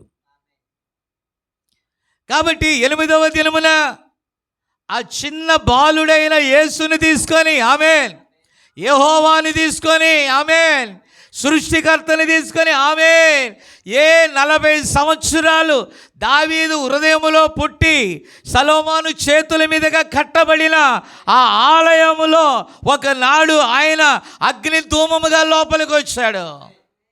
మందసముగా ఆయన అక్కడ ఉన్నాడు. ఆయన ఇప్పుడు సజీవునిగా ఉన్నాడు అక్కడ. నిజమైన రొట్టె, నిజమైన అర్పణ, నిజమైన ఆరాధన, యేసుక్రీస్తు అనే దేహము అక్కడికి వెళ్ళి ఆ ఆలయములో ప్రతిష్ఠించబడుతున్నది. ఆయన మన కొరకు తన్ను తానే ప్రతిష్ఠిత అర్పణగా అర్పించుకున్నాడు. Praise the lord. Praise the lord. Hallelujah. What a wonderful. అక్కడికి వెళ్ళినప్పుడు ఆమె అతన్ని చూసింది. చాలామంది గనులు ఉన్నారు, గొప్పవారు ఉన్నారు అక్కడ. ఆమేన్. పేరు ప్రఖ్యాతులు గాంచిన వారు అక్కడ ఉన్నారు. హల్లెలూయా. వారి పిల్లలను తీసుకోలే. రావటం ఆ దుర్వాసన కొట్టే వస్త్రముల మధ్య ఆ దీనులైన ప్రజలుగా ఉన్న ఆ మరియా యొద్దకు వెళ్ళి ఆ బిడ్డను తీసుకున్నారు. వాయ్, ఆయన ఎవరు? సర్వస్వమును కలిగిన సమస్తమును సృష్టించిన రాజు ఒక తృణీకరించబడిన వంశములో, ఒక తృణీకరించబడిన ప్రజల మధ్య, ఒక తృణీకరించబడిన ఒక స్థితిలో ఆయన ఉండగా పరిశుద్ధాత్మ కలిగినటువంటి ఆమె ఆయన్ని తీసుకుంది. ఆమె గుడ్డితనముతో ఉన్నప్పటికీ, ప్రైజ్ ది లార్డ్, ఆత్మీయ గుడ్డిది కాదు. ఈరోజు జ్ఞానులు, ఈరోజు తెలివైన వారు, డీడీలు, బీడీలు, పిహెచ్డీలు చేసిన వారు, ఆమేన్, తప్పిపోయారు. ఏమయ్యారు? ఆయన కనుగొనుటలో ఏమైపోయారండి? ఆయన కనుగొనుటలో తప్పిపోయారు. Praise the lord. అయితే ఆమె భౌతికంగా గుడ్డిదే కావచ్చు, ఆత్మీయంగా గుడ్డిది కాదు. ఈ 4 గోడల మధ్య ఆమె ఉన్న గోడల అవతల ఉన్నటువంటి క్రీస్తుని ఆమె చూసింది. Praise the lord. దేవుని స్తోత్రం. అక్కడ సిమియోను ఉన్నాడు. అతడు ఆ శిశువుని చూసి, నాదా ఇక నేను సంతోషంగా వెళ్ళిపోతాను, నిన్ను చూడటం జరిగింది. అనేకులు గుడ్డివారైపోయారు. అనేక జ్ఞానులు, పరిసయ్యులు, శాస్త్రులు, సద్దుకయ్యులు, డీడీలు, బీడీలు, పిహెచ్డీలు వీళ్ళందరూ కూడా ఆ విషయంలో గుడ్డివారైపోయారు. కానీ పరిశుద్ధాత్మను కలిగిన వారు సత్యాన్ని గ్రహించారు. అల్పమైన దానిలో నుండి ఆయన వచ్చినప్పుడు ఈ ప్రపంచం ఆయన్ని స్వీకరించడానికి ఇష్టపడలా. అయితే ఆయనను స్వీకరించే కొందరున్నారు. ఆయనను స్వీకరించే కొంత సమూహం అక్కడ ఉంది. Praise the lord. నా మాట అర్థమవుతుందా? ఎందరు ఆయన్ని అంగీకరించారో వారికి ఆయన దేవుడు అని పడ్డాడు. ఆమేన్. ఈరోజు కూడా ఈ వర్తమానం కూడా ప్రజలు అంగీకరించట్లేదని ఈ వర్తమానంలో ఉన్న ఘనులు, ఈ వర్తమానంలో ఉన్న ధనికులు, ఈ వర్తమానంలో ఉన్న శ్రేష్ఠులు, ఈ వర్తమానంలో ఉన్న పేరు ప్రఖ్యాతులు గలవారు వీరెళ్ళి ఎక్కడ ఉన్నారు తెలుసా? హేరోదు ఇళ్లల్లో ఎతుకుతున్నారు. ఎక్కడ ఎతుకుతున్నారు? ఆ సంఘ శాఖల్లో ఎతుకుచు సంఘ శాఖల క్రియలు మందిరాల్లోకి తెస్తే ఆమేన్, అనేకులు ఆ మందిరమును బట్టి, వారు వెళ్ళే కార్లను బట్టి, వారు వేసుకునే కోటు బూటు సూట్లను బట్టి అలాగైనా ప్రజలు అంగీకరిస్తారేమని. అది డూప్లికేట్. ఒరిజినల్ నోటుకి డూప్లికేట్ నోటుకి తేడా కనబడదు. కానీ కొందరు మాత్రమే దాన్ని పట్టుకోగలుగుతారు.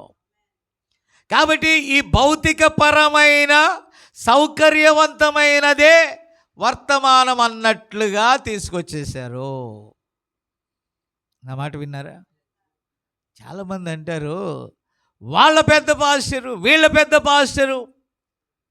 ఎవరు పెద్ద? పెద్దవాడైన వాడు ఎల్లప్పుడూ తగ్గించుకొని ఉంటాడు. యేసు ప్రభు సృష్టికర్త. ఆయన ఏం చేశాడు తెలుసా? ఆయన వంగి తన మీద సమస్త భారం మోపినప్పుడు ఆయన వంగి ఆ శిష్యుల పాదాలు, మురుగు పాదాలు కడిగాడంటే ఆయన సమస్తమును కూడా అక్కడ వంచాడండి. స్తోత్రం, దేవుని స్తోత్రం. అంటే ఏంటి? నీలో క్రీస్తు స్వరూపము, నువ్వు వధువైతే వధువులో క్రీస్తు స్వరూపం అంటే ఆయన దీనత్వం ఉట్టిపడాలా. ఆయనలో డంబం లేదు. లోకరీత్యా మనుషులు చూడనల్లని వానిగా ఉన్నాడు. మనుషులు అతన్ని చూచి అపేక్షించబడనట్టుగా ఆయన ఉన్నాడు. లోకములో ఒక మురికి వానిగా ఎంచబడ్డాడు. ఒక సరైన వంశము కానట్లుగా కనబడ్డాడు. ఆకారమందు అల్పమైన స్థానమును ఆయన తీసుకున్నాడు. ఆమేన్. ఆయనను ఆయన గనుడై ఉన్నాడు. ఇప్పుడు ఆయన పేరు చెప్పుకున్న వీళ్ళు, ఆయన పోలికలో ఉండాల్సిన వీళ్ళు లోక సంబంధమైన ఎప్పుడో సాతానుతో అగ్రిమెంట్ చేసుకొని వర్తమానంలోనికి సాతాను క్రియలు తీసుకొచ్చారు. ఈరోజు ప్రజలకు కావలసిన వాక్యాన్ని ఇవ్వక వారు ఆడంబరములను, డంబములను, అతిశయాలను ప్రజల హృదయాలలోనికి బలత్కారంగా నెట్టాలని ప్రయత్నం చేస్తున్నారు. ఆమేన్. హోస్పేటని నేను సంతోషిస్తున్నాను. వారు సిఎస్ఐ చర్చికి వెళ్ళేవాళ్ళు. వాళ్ళు చాలా ఆడంబరమైన కార్యాలు చేసేవాళ్ళు. నేనంటాను, నేను అక్కడ చాలా సామాన్యతలు వెళ్ళేవాడిని. కోటు బూటు సూటు ఏం లేదు. సామాన్యమైన వర్తమానాన్ని వారి వీధులలో ఇచ్చా. వారందరూ త్రాగుబోతులు, అల్లరితో కూడిన ఆటపాటలు, కొట్టేవాళ్ళు, తిట్టేవాళ్ళు. చాలా సందర్భాల్లో నా మీటింగ్ జరుగుతూ ఉంటే ఆపటానికి విశ్వ ప్రయత్నాలు చేసిన స్థలములో కూడా ఒక చిన్న వధువు ఏం చూసి ఆ చిన్న వధువు బయటకు వచ్చింది? ఆమెన్. లోకపరమైన ఆడంబరాలను చూసా కాదు, ఏ వాక్యమైతే బోధిస్తున్నామో ఆ వాక్యపు వెలుగును చూసి వారు వచ్చారు. స్తోత్రం. సాధ్యమైనంత వరకు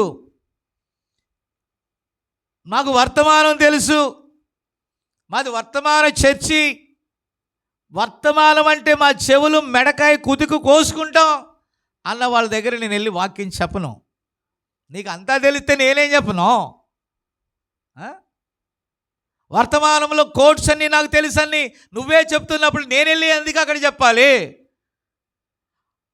అది ఎరగని వారి మధ్యకు నేను వెళ్ళి చెప్పినప్పుడు వారు అంగీకరిస్తున్నారు. నాకు అక్కడున్న వర్తమాన చర్చి కంటే నాకు బాగా తెలుసు, వారికంటే నాకు బాగా తెలుసు. నా మాట విన్నారా? వీరికంటే నాకు బాగా తెలుసు అనుకునేటటువంటి వారితో నాకేం పని? అసలు వర్తమానమే తెలియదనేటటువంటి వారితోటే నాకు పని. అక్కడికే వెళ్ళి నేను ప్రకటించాను. పరిసయ్యులు, శాస్త్రులు, నేనంటున్నాను, ఈరోజు వర్తమానం ఎరిగిన గొప్పవారనే గుంపుతో సమానము. ఆమేన్. ఆనాడు పరిసయ్యులు, శాస్త్రులు, సద్దుకయ్యులు ఎలాగో వర్తమానంలో 30 సంవత్సరాల సీనియారిటీ, వర్తమానంలో 50 సంవత్సరాల సీనియారిటీ, వర్తమానంలో కింగులము, వర్తమానంలో సింహాలము అని చెప్పే వారితో నాకు పని లేదు. ఆమేన్. ఏమీ ఎరగని ఆ సమరయ స్త్రీ లాంటి వారితో, ఏమీ ఎరగని యేసు ప్రభు పాదాలను అత్తరుతో అత్తరుబుడ్డి పగలగొట్టి ఆ పాదాలను తుడిచిన ఆ పాపాత్మురాలు, ఆ గొప్ప నగరములో ఆ వరస్ట్ సిన్నర్ అంట.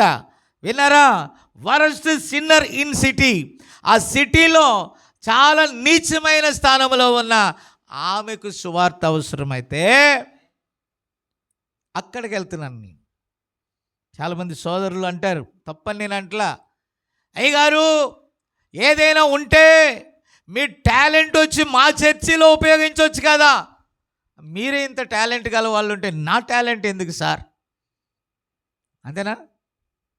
వర్తమానంలో మీరు ఇన్ని టాలెంట్ కలిగి ఉంటే, వర్తమానంలో మీరు కింగులు, వర్తమానంలో మీరు సింహాలు, వర్తమానంలో మీరు పులులు, వర్తమానంలో మీరు అన్నీ అయితే, అన్ని మృగాలు మీరే అయితే, సామాన్యమైన గొర్రె పిల్లను వచ్చి ఏం బోధించను? అందుకని ఈ సామాన్యమైన గొర్రె పిల్ల సామాన్యులకే వెళ్ళి బోధిస్తుంది. స్తోత్రం.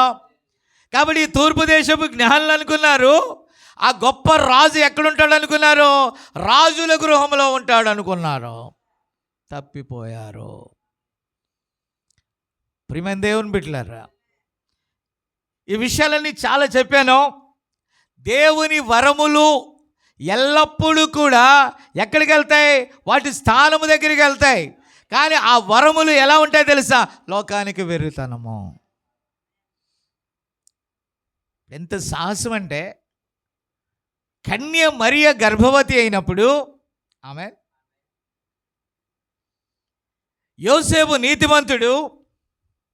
ఇప్పుడు యోసేపు ఆమెను రహస్యంగా విడనాడాలనుకున్నాడు.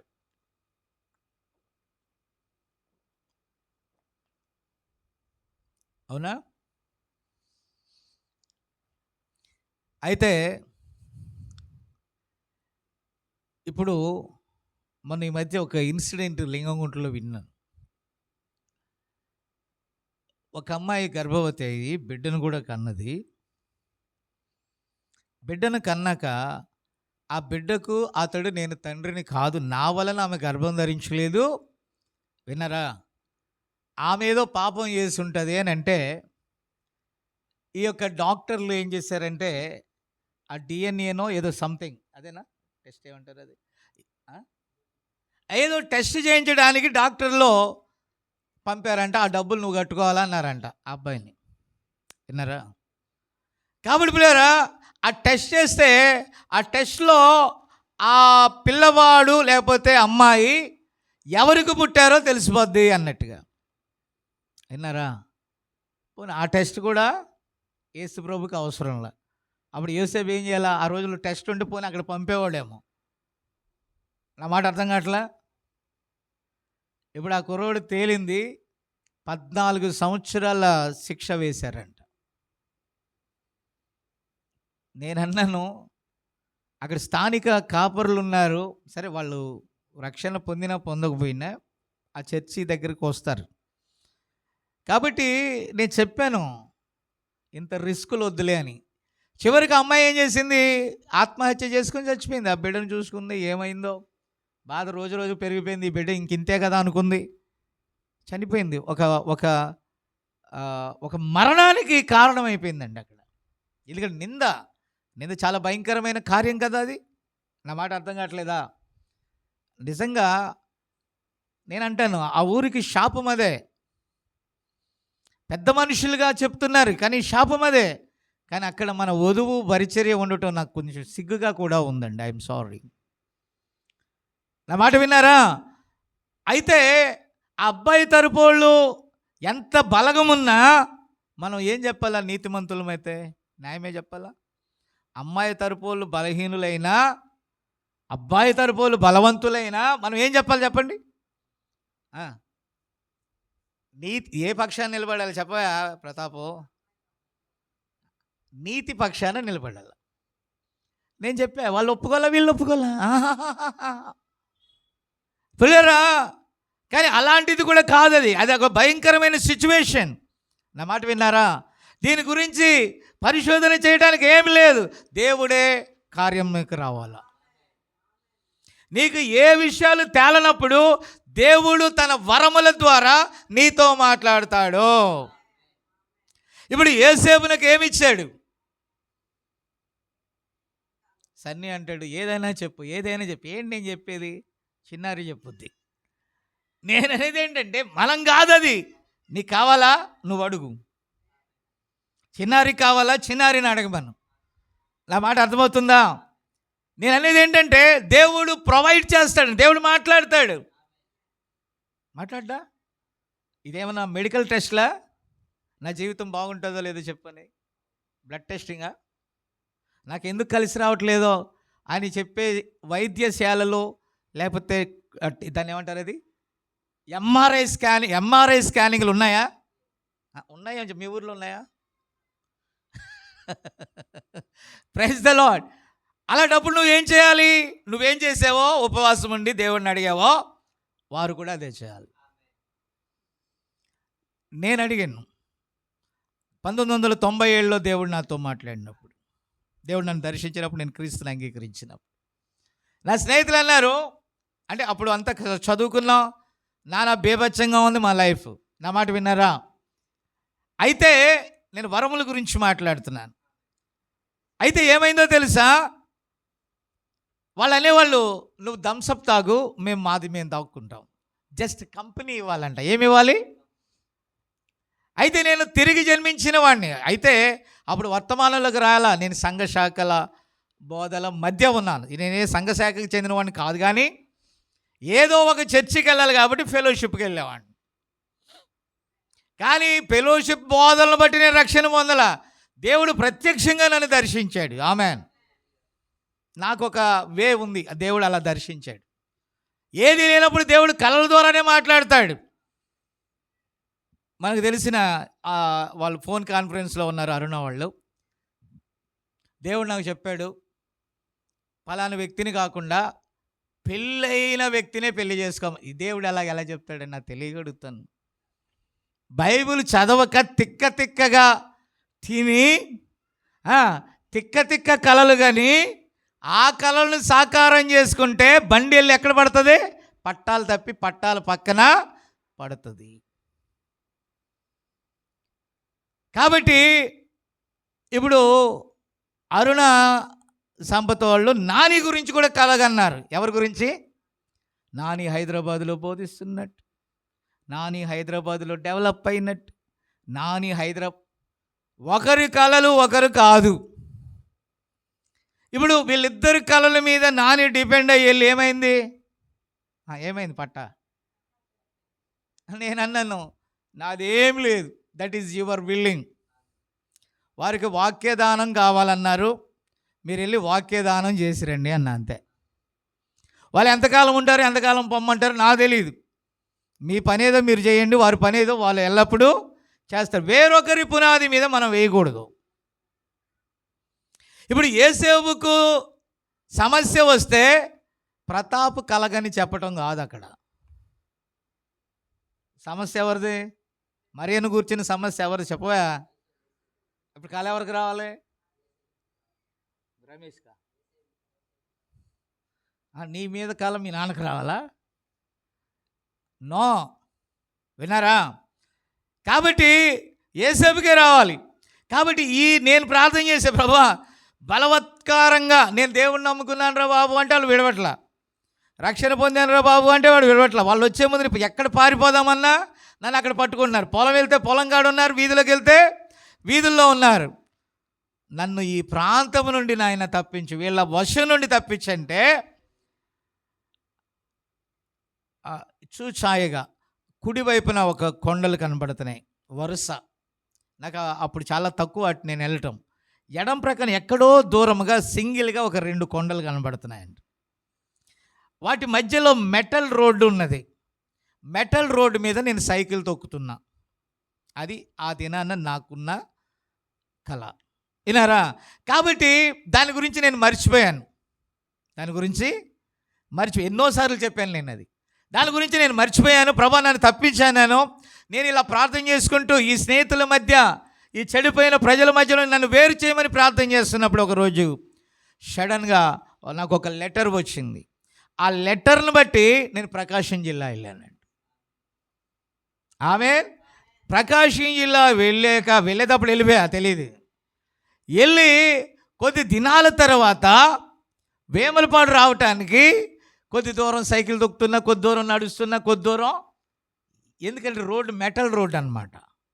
కాబట్టి అయితే మొత్తం మీద వేములపాడు వెళ్ళి నా కళ పొజిషన్కి రావాలా. రిటర్న్ అయ్యేటప్పుడు నేను వచ్చి ఆ టర్నింగ్ తిరుగుతున్న వేళ కుడివైపున కొండలు, ఎడం వైపున వాలిచెర్ల ప్రాంతంలో ఉన్నటువంటి ఆ కొండలు, ఈ కొండలు నాకు కనపడ్డాక ఫ్లాష్ అయింది. ఇదే సీన్ నేను ఎక్కడో చూశాను అనేటటువంటి ఆలోచన నాకు కలిగిందండి. ఆమె ప్రియులారా, ఆ విధంగా నేను వెళ్ళి అక్కడ ఉంటానని నేను అనుకోవాలా. అలా అక్కడ నాకు వర్తమానం వచ్చిందండి. కాబట్టి ప్రియులారా, దేవుడు వరములు వాటి స్థానముల దగ్గరికి తీసుకెళ్తారు. కానీ వరములను చాలామంది అంగీకరించరు. ఒకటే గోల తెలంగాణలో. నా మీద ఏమైనా కళ వచ్చిందా బ్రదర్? నీ మీద నాకెందుకు వస్తుంది, నీకు రావాలా? నా మాట వినారా? కళ్ళలో చూసి చెప్పండి బ్రదర్, ఇదే మోసం. మంచి ఛాన్స్ ఇచ్చినట్టే సేవకులకి. వాళ్ళు ఏదో చెప్తారు, వచ్చేసిందమ్మా, నువ్వు దుబాయ్ వెళ్తావు, లండన్ వెళ్తావు, సినిమా యాక్టర్ అవుతానా బ్రదర్? నాకు అదే ఆశ బ్రదర్, సినిమా యాక్టర్ అవుతానని చెప్తుంది అలాగే బైబిల్. ఈరోజు కోటీశ్వరులు అవుతున్నారనంటే ఆ మాటో ఈ మాటో చెప్పి ఏం చేస్తున్నారు? ప్రజల్ని తప్పుడు త్రోవలకు తీసుకెళ్తున్నారు. ఎందుకని? ప్రాబ్లం ఎక్కడొచ్చింది చెప్పాలి ప్రతాప్. నిజంగా నీ గడ్డు సమస్య వచ్చింది, నాకు నీ మీద కళ వచ్చింది, కళయ్యా అని నేను చెప్పానా? నీ కోసం నువ్వే ప్రయాసపడి అన్నాను. వాక్యమే చెప్పా అంతే. ఆ వాక్యములో నీకు కావలసిన జవాబు దొరికింది. ఎందుకంటే వాక్యమే జవాబు. ఆమేన్. కాబట్టి యేసేపుకు ఒక జవాబు దేవుడిచ్చాడు. కలలో ఆయన మాట్లాడాడు.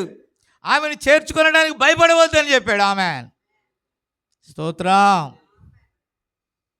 హల్లెలూయా.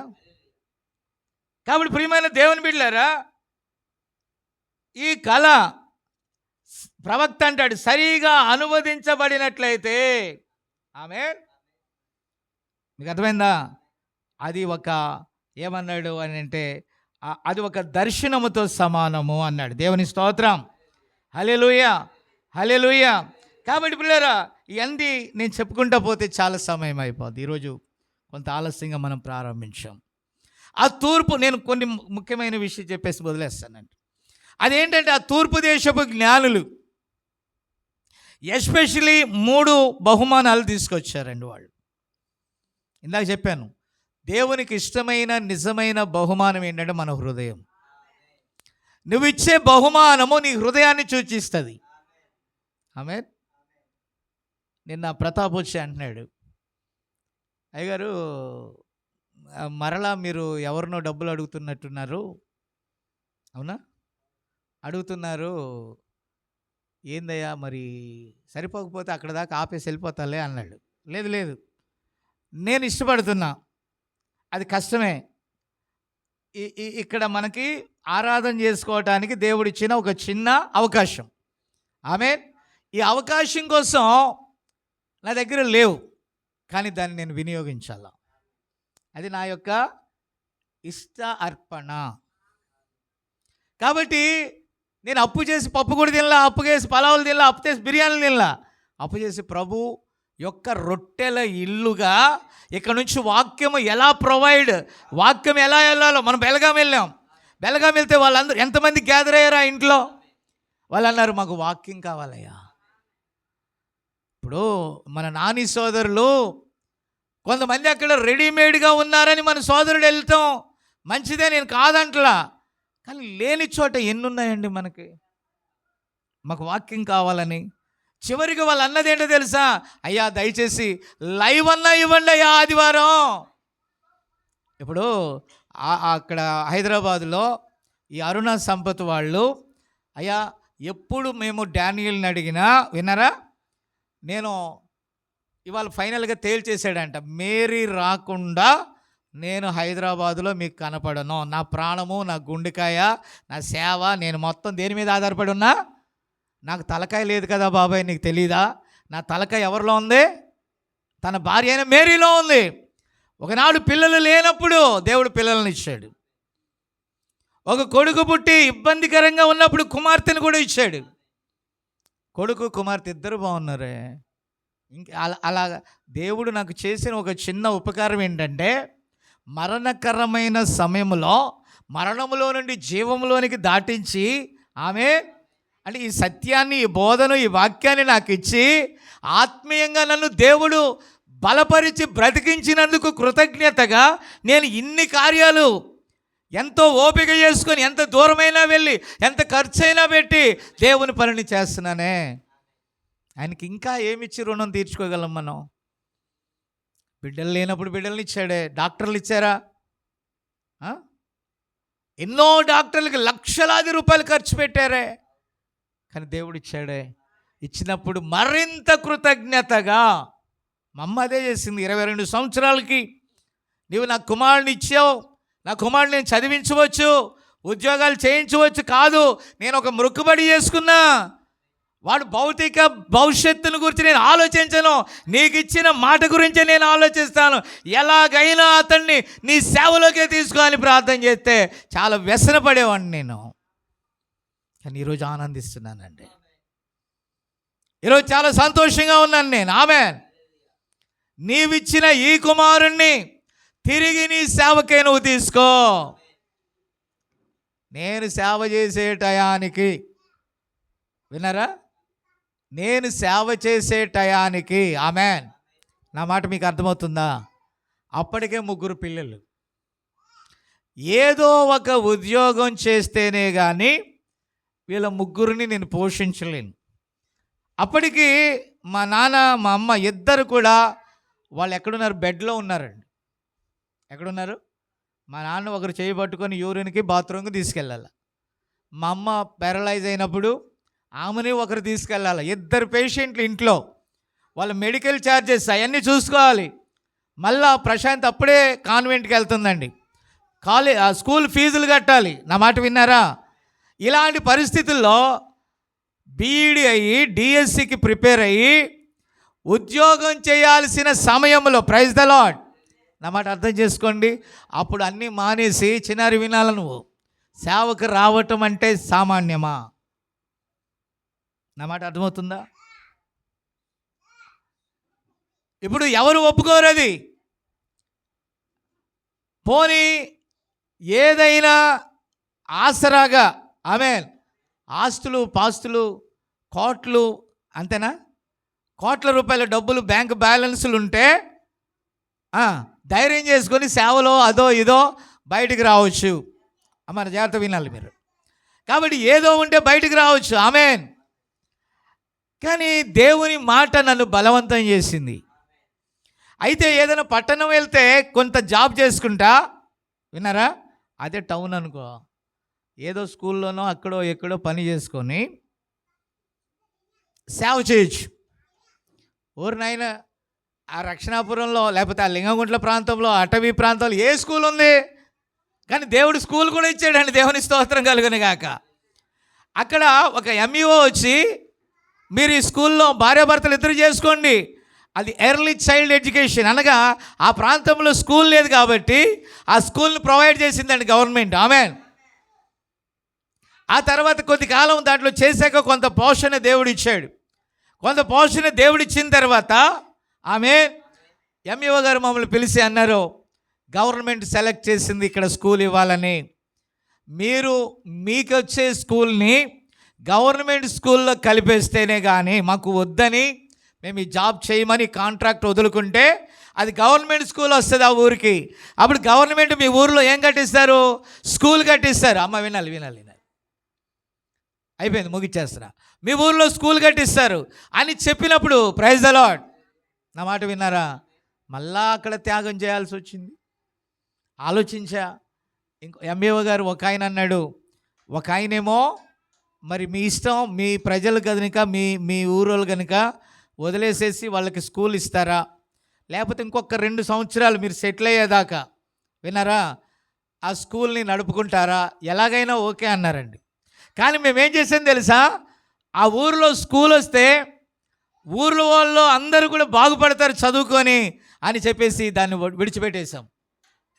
దాన్ని విడిచిపెట్టేసాక దేవుడు పరిచర్యను విస్తృతపరిచాడండి. దేవుని స్తోత్రం, హల్లెలూయా.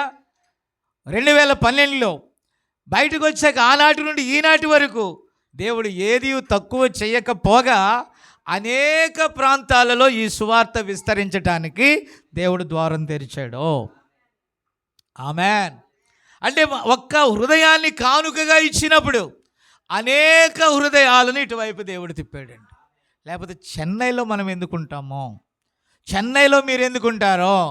కరోనా కాలంలో చేసిన ప్రసంగానికి 15 మంది చెన్నైలో బాప్తిస్మం పొందారండి. ఆమెన్. అర్థమైందా?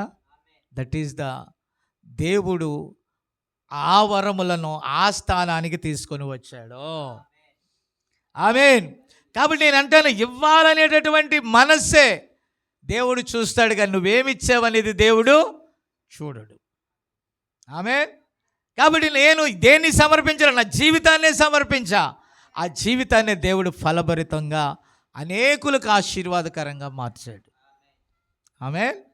అవును, ఒకవేళ నిజంగానే నేను జాబ్ చేస్తే ఈ పాటికి రిటైర్డ్ అయ్యేవాడిని. అంటే డిఎస్సి పూర్తయి బీఈడి అయింది కాబట్టి అప్పట్లో డిఎస్సి అయిన తర్వాత ఒక స్కూల్లో జాబ్ వస్తే రిటైర్డ్ అయ్యి, విన్నారా, ఒక ఇల్లు ఉండేది, కొద్దిగా ధనం ఉండేది, సరే ఏదో ఒకటి జరిగేది. ఆమెన్. కానీ ఇంత జనములకు, ఆమెన్, ఎంతమంది ప్రజానీకానికి, హల్లెలూయా, ఈ సువార్త అందించే స్థానంలో ఉండేవాడినా. రెండవది ఏంటంటే, ఇంతమందిని దేవుడు ఫలభరితంగా మార్చేవాడా? ఆనాడు దేవునికి అంగీకారంగా మారిన ఒకే కారణము, దేవుడు విరచి ఫలింపచేశాడు. బాబీ ధైర్యం తెచ్చుకొని మొన్న అంటున్నాడు, మళ్ళా జెసికాకి కొంచెం బలహీనత కనపడినప్పుడు మళ్ళా అంటాడు, ఇంకా పరిపూర్ణంగా దేవుని కోసం ఏదైనా చేయాలా అని అడిగాడు. నన్ను ఏమన్నాడు? ఇంకా మళ్ళీ నువ్వు కూడా ఉన్నావు అక్కడ, నేను అక్కడే అనుకుంటా, హొస్పేటలో మాట్లాడుతున్నాడు ఫోన్లో, ట్రైన్లో. సో అన్నాడు, నాన్న ఇంకా పరిపూర్ణంగా ఏమన్నా చేయాలంటావా అని అడిగాడు.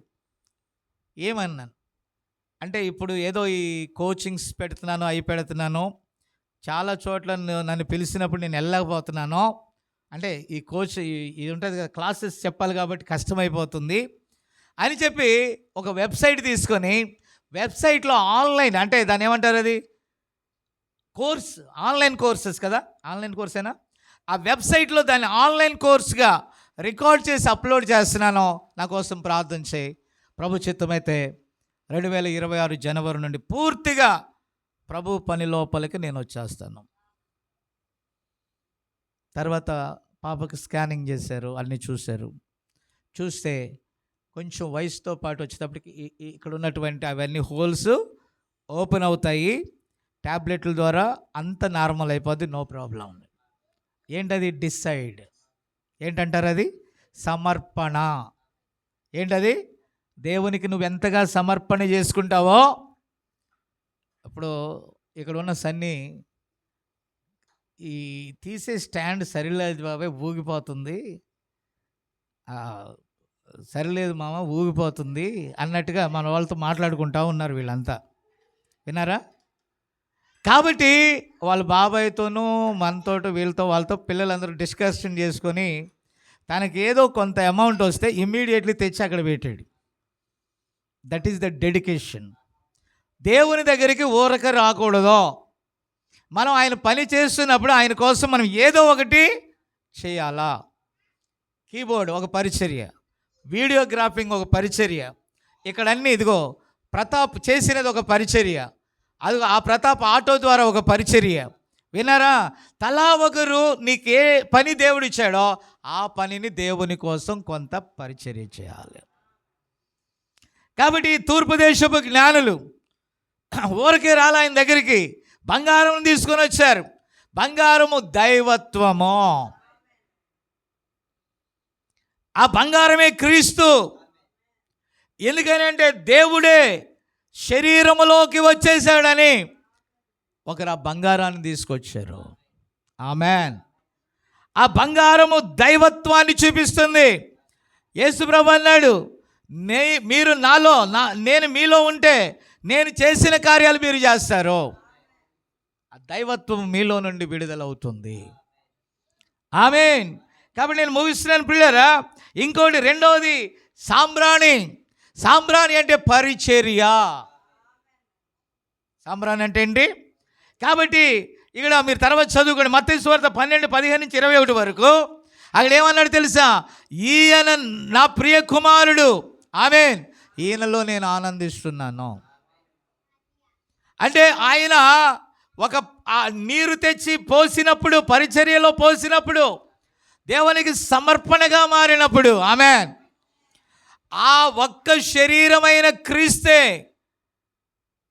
ఆ పరిచర్య ధర్మమును నడిపించాడు. ఆమేన్, హల్లెలూయా. కాబట్టి ఈ సాంబ్రాణి దేనికంటే అల్లాడించే అర్పణ. ఈ అర్పణ క్రీస్తే. దేవుడు క్రీస్తును మనకి బహుమానంగా ఇచ్చినప్పుడు మనం ఆయన్ని స్వీకరించాలని తీసుకున్నారు. ఈరోజు మరలా చెప్తున్నా, నీ చిన్న హృదయాన్ని, నీ చిన్న ఆలోచనని, నీ చిన్న కోరికను, లోకంలో ఉన్న ఆశల మీద నుండి చంపి దేవుని మీదకి మళ్ళించుకుంటే దేవుడు అప్పుడు నిన్ను వాడుకోవటానికి ఇష్టపడతాడు. హల్లెలూయా. దట్ ఈజ్ అది ఒక పరిచర్య. పరిచర్య అని అంటే ఒకప్పుడు మన సోదరుడు ఎవరు ప్రతాప్ స్ట్రగుల్ అవటానికి గల కారణం ఏంటో తెలుసా? పరిచర్య అంటే వెరీ ఈజీ అనుకున్నాడు. నేను దేవుడు పరిచర్యలోకి నేను తీసుకుంటే వెనక ఉన్న వంతెనలన్నీ కాల్చేస్తాడు. ఇంక వెనక్కి వెళ్ళే ఛాన్సే లేదు. ముందుకు వచ్చే కొలది వెనక ఉన్న ఏం చేస్తాడు? ఆధారాలు, నీ సపోర్ట్. ఇప్పుడు ఇది పట్టుకొని దాటామనుకో, మళ్ళీ అమ్మో ముందు కష్టంగా ఉందని వెనక్కి తిరగడానికి అది ఉండదు. వాటన్నిటిని కాల్చుకుంటూ వస్తాడు. నా సర్టిఫికేట్లు ఇప్పుడు కనుక పట్టుకున్నారనుకో పౌడర్ రాలుతుంది. అంత ఓల్డ్ అయిపోయి అలా పట్టుకుంటే ఏ పార్ట్కి ఆ పార్ట్ ఊడిపోతుంది నా ఎడ్యుకేషన్ సర్టిఫికేట్స్.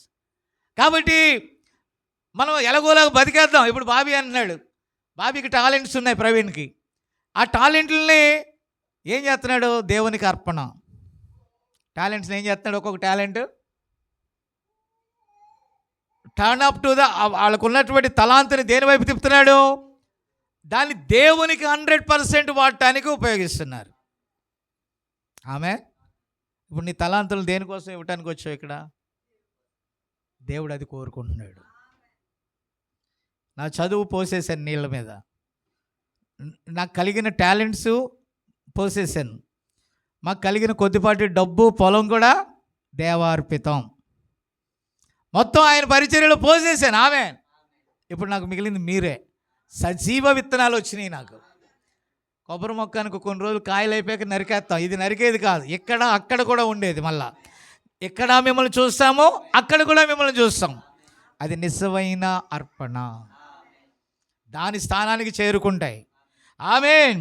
కాబట్టి ప్రియులారా, ఇక బోళము అని అంటే మనకు తెలుసు మగ్దలేని మరియ ఆయన చనిపోయినప్పుడు అరిమత యేసేపు ఏం తీసుకొచ్చారు? ఆ బోళమును తీసుకొచ్చి, ఆ పరిమళ ద్రవ్యములు తీసుకొచ్చి ఆయనకి ఏం చేశారు? ఆయన మరణాన్ని జ్ఞాపకం చేశారు. 1 బంగారము దేవత్వం, 2 సాంబ్రాణి పరిచర్య, 3 బోళము ఆయన మరణాన్ని సూచిస్తుంది. ఎంత చక్కగా ఉన్నాయండి అవన్నీ కూడా. అయితే యాకోబు అంటే మోసగాడు. నా మాట విన్నారా? యాకోబు ఎవరు? మోసగాడైన యాకోబుని ఇశ్రాయేలుగా దేవుడు మార్చాడు. అబ్రాముని అబ్రహాముగా మార్చాడు. కేఫాని పేతురుగా మార్చాడు. సౌలుని పౌలుగా మార్చాడు.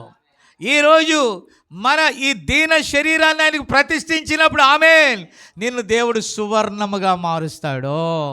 దేవుడు నీకు ఇచ్చిన ఏ వరములైనా, దేవుడు నీకు ఇచ్చిన ఏ టాలెంట్స్ అయినా, దేవునికి నువ్వు ప్రతిష్ఠ చేసినప్పుడు, దేవునికి నీకు చేసినప్పుడు లోకం దృష్టిలో అది ఎలా ఉంటుంది? హేళనగా ఉంటుంది. కానీ దేవుని దృష్టిలో పరిమళ వాసనగా ఉంటుంది.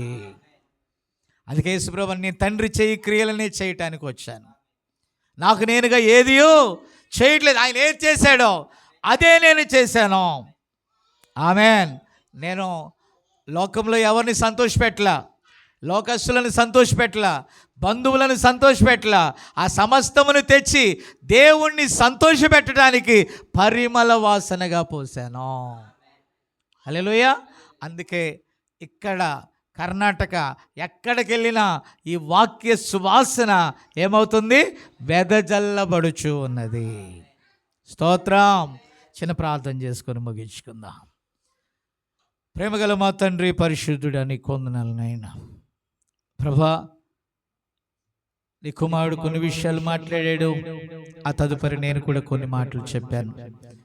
ప్రభా, ఈ వాక్యము ఎవరైతే విన్నారో వారి జీవితాలునైనా ఈ వరములన్నీ వాటి స్థానమునకు చేరుతాయి అన్నట్టుగా నా ప్రభువా నీకు స్తోత్రాలనైనా నీ బిడ్డల ఎడల దయ చూపించండి. ఈ ప్రయాసకు తగిన ప్రతిఫలం దయచే ప్రభువా.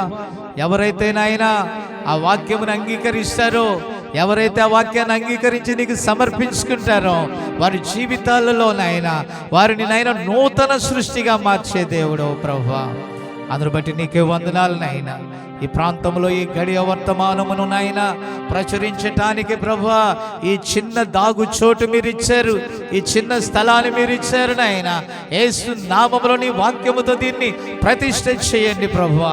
కొద్ది దినాలను ఇక్కడ నీ సువార్త ప్రకటించి నాయన ఎక్కడ మళ్ళా నాయన నీవు పరిపూర్ణమైనది ఇస్తావో నీ రాకడ ఆలస్యమైతే అక్కడికి నడిపించండి నాయనా. ఇక్కడ ప్రొవైడ్ చేసిన నాయన అరుళ్ మాస్టర్ గారి ఫ్యామిలీని, వారి కుటుంబాన్ని దీవించండి. ఆయన కొంత ప్రెజర్లో వారు ఉన్నారు, కృపతో జ్ఞాపకం చేసుకుని సరిగా నేను అర్థం చేసుకోవటాన్ని సహాయం చేయనైనా. ఇక్కడ మేము ఉండి వెళ్ళు వరకు నీ కృప దయచేయనైనా. ఈ వాతావరణాన్ని సమస్తాన్ని స్వాధీనంలో ఉంచుకో. అలాగే ప్రభువా ఇక్కడ ఉన్నటువంటి నీ బిడ్డలను జ్ఞాపకం చేసుకొని అయినా ఇదిగో ప్రభువా మరి నాయనా మీరు ప్రేమించి నాయనా ఇక్కడ ఉన్నటువంటి ప్రతాప్ నాయనా అలాగే ప్రీతిని ప్రేమించి ఇచ్చిన రెండవ కుమార్తె నాయనా ఈ దినమున ప్రభువా వారు నాయనా పుట్టినరోజును బట్టి నేను స్తుతిస్తుండగా నీ ప్రత్యేకమైన బ్లెస్సింగ్ దయచేయి. ఆయన కొన్ని కుటుంబాలు నాయనా కొన్ని ఊర్లు వెళ్ళి ఉన్నారు, వారు కూడా తిరిగి క్షేమంగా రావటానికి సహాయం చేయి నాయనా. ఇక్కడ ప్రయాసపడిన ప్రతి ఒక్కరిని జ్ఞాపకం చేసుకో నాయనా. ఇదిగో నాయనా ఆ జనవరి నెల మొదటి ఆదివారం నుండి డిసెంబర్ నాయన చివరి ఆదివారం వరకు కాపాడిన నీ హస్తము నాయనా రాబో దినాల్లో కూడా మాకు మేలు చేయి నాయనా. 31వ తారీఖు వాచ్ నైట్ ప్రేయర్లో నాయన అలాగే నాయన 1వ తారీఖు కృతజ్ఞత కూడికలో సమస్తములో మీరు మాకు తోడై ఉండమని మహిమ ఘనత ప్రభావాలు నీకే ఆరోపిస్తూ చేరువచ్చిన కుటుంబాలన్నీ ఆయన దీవించమని వేడుకుంటూ సమస్త భారమును నీ మీద మోపుచు సాయంకాలం ప్రతాప్ ప్రయాణంలో కూడా మీరు ఉండమని వేడుకుంటూ నాయనా ఇక్కడ ఏ ఏ పనిముట్లయితే నీ బిడ్డలు సమర్పించారో వాటిని అంగీకరించి దీవించమని కృప చూపమని యేసుక్రీస్తు నామములో అడుగుచు మా సమస్తమును తిరిగి నీకే ప్రతిష్ఠ చేయుచున్నాము తండ్రి. ఆమేన్, ఆమేన్. God bless you. God bless you.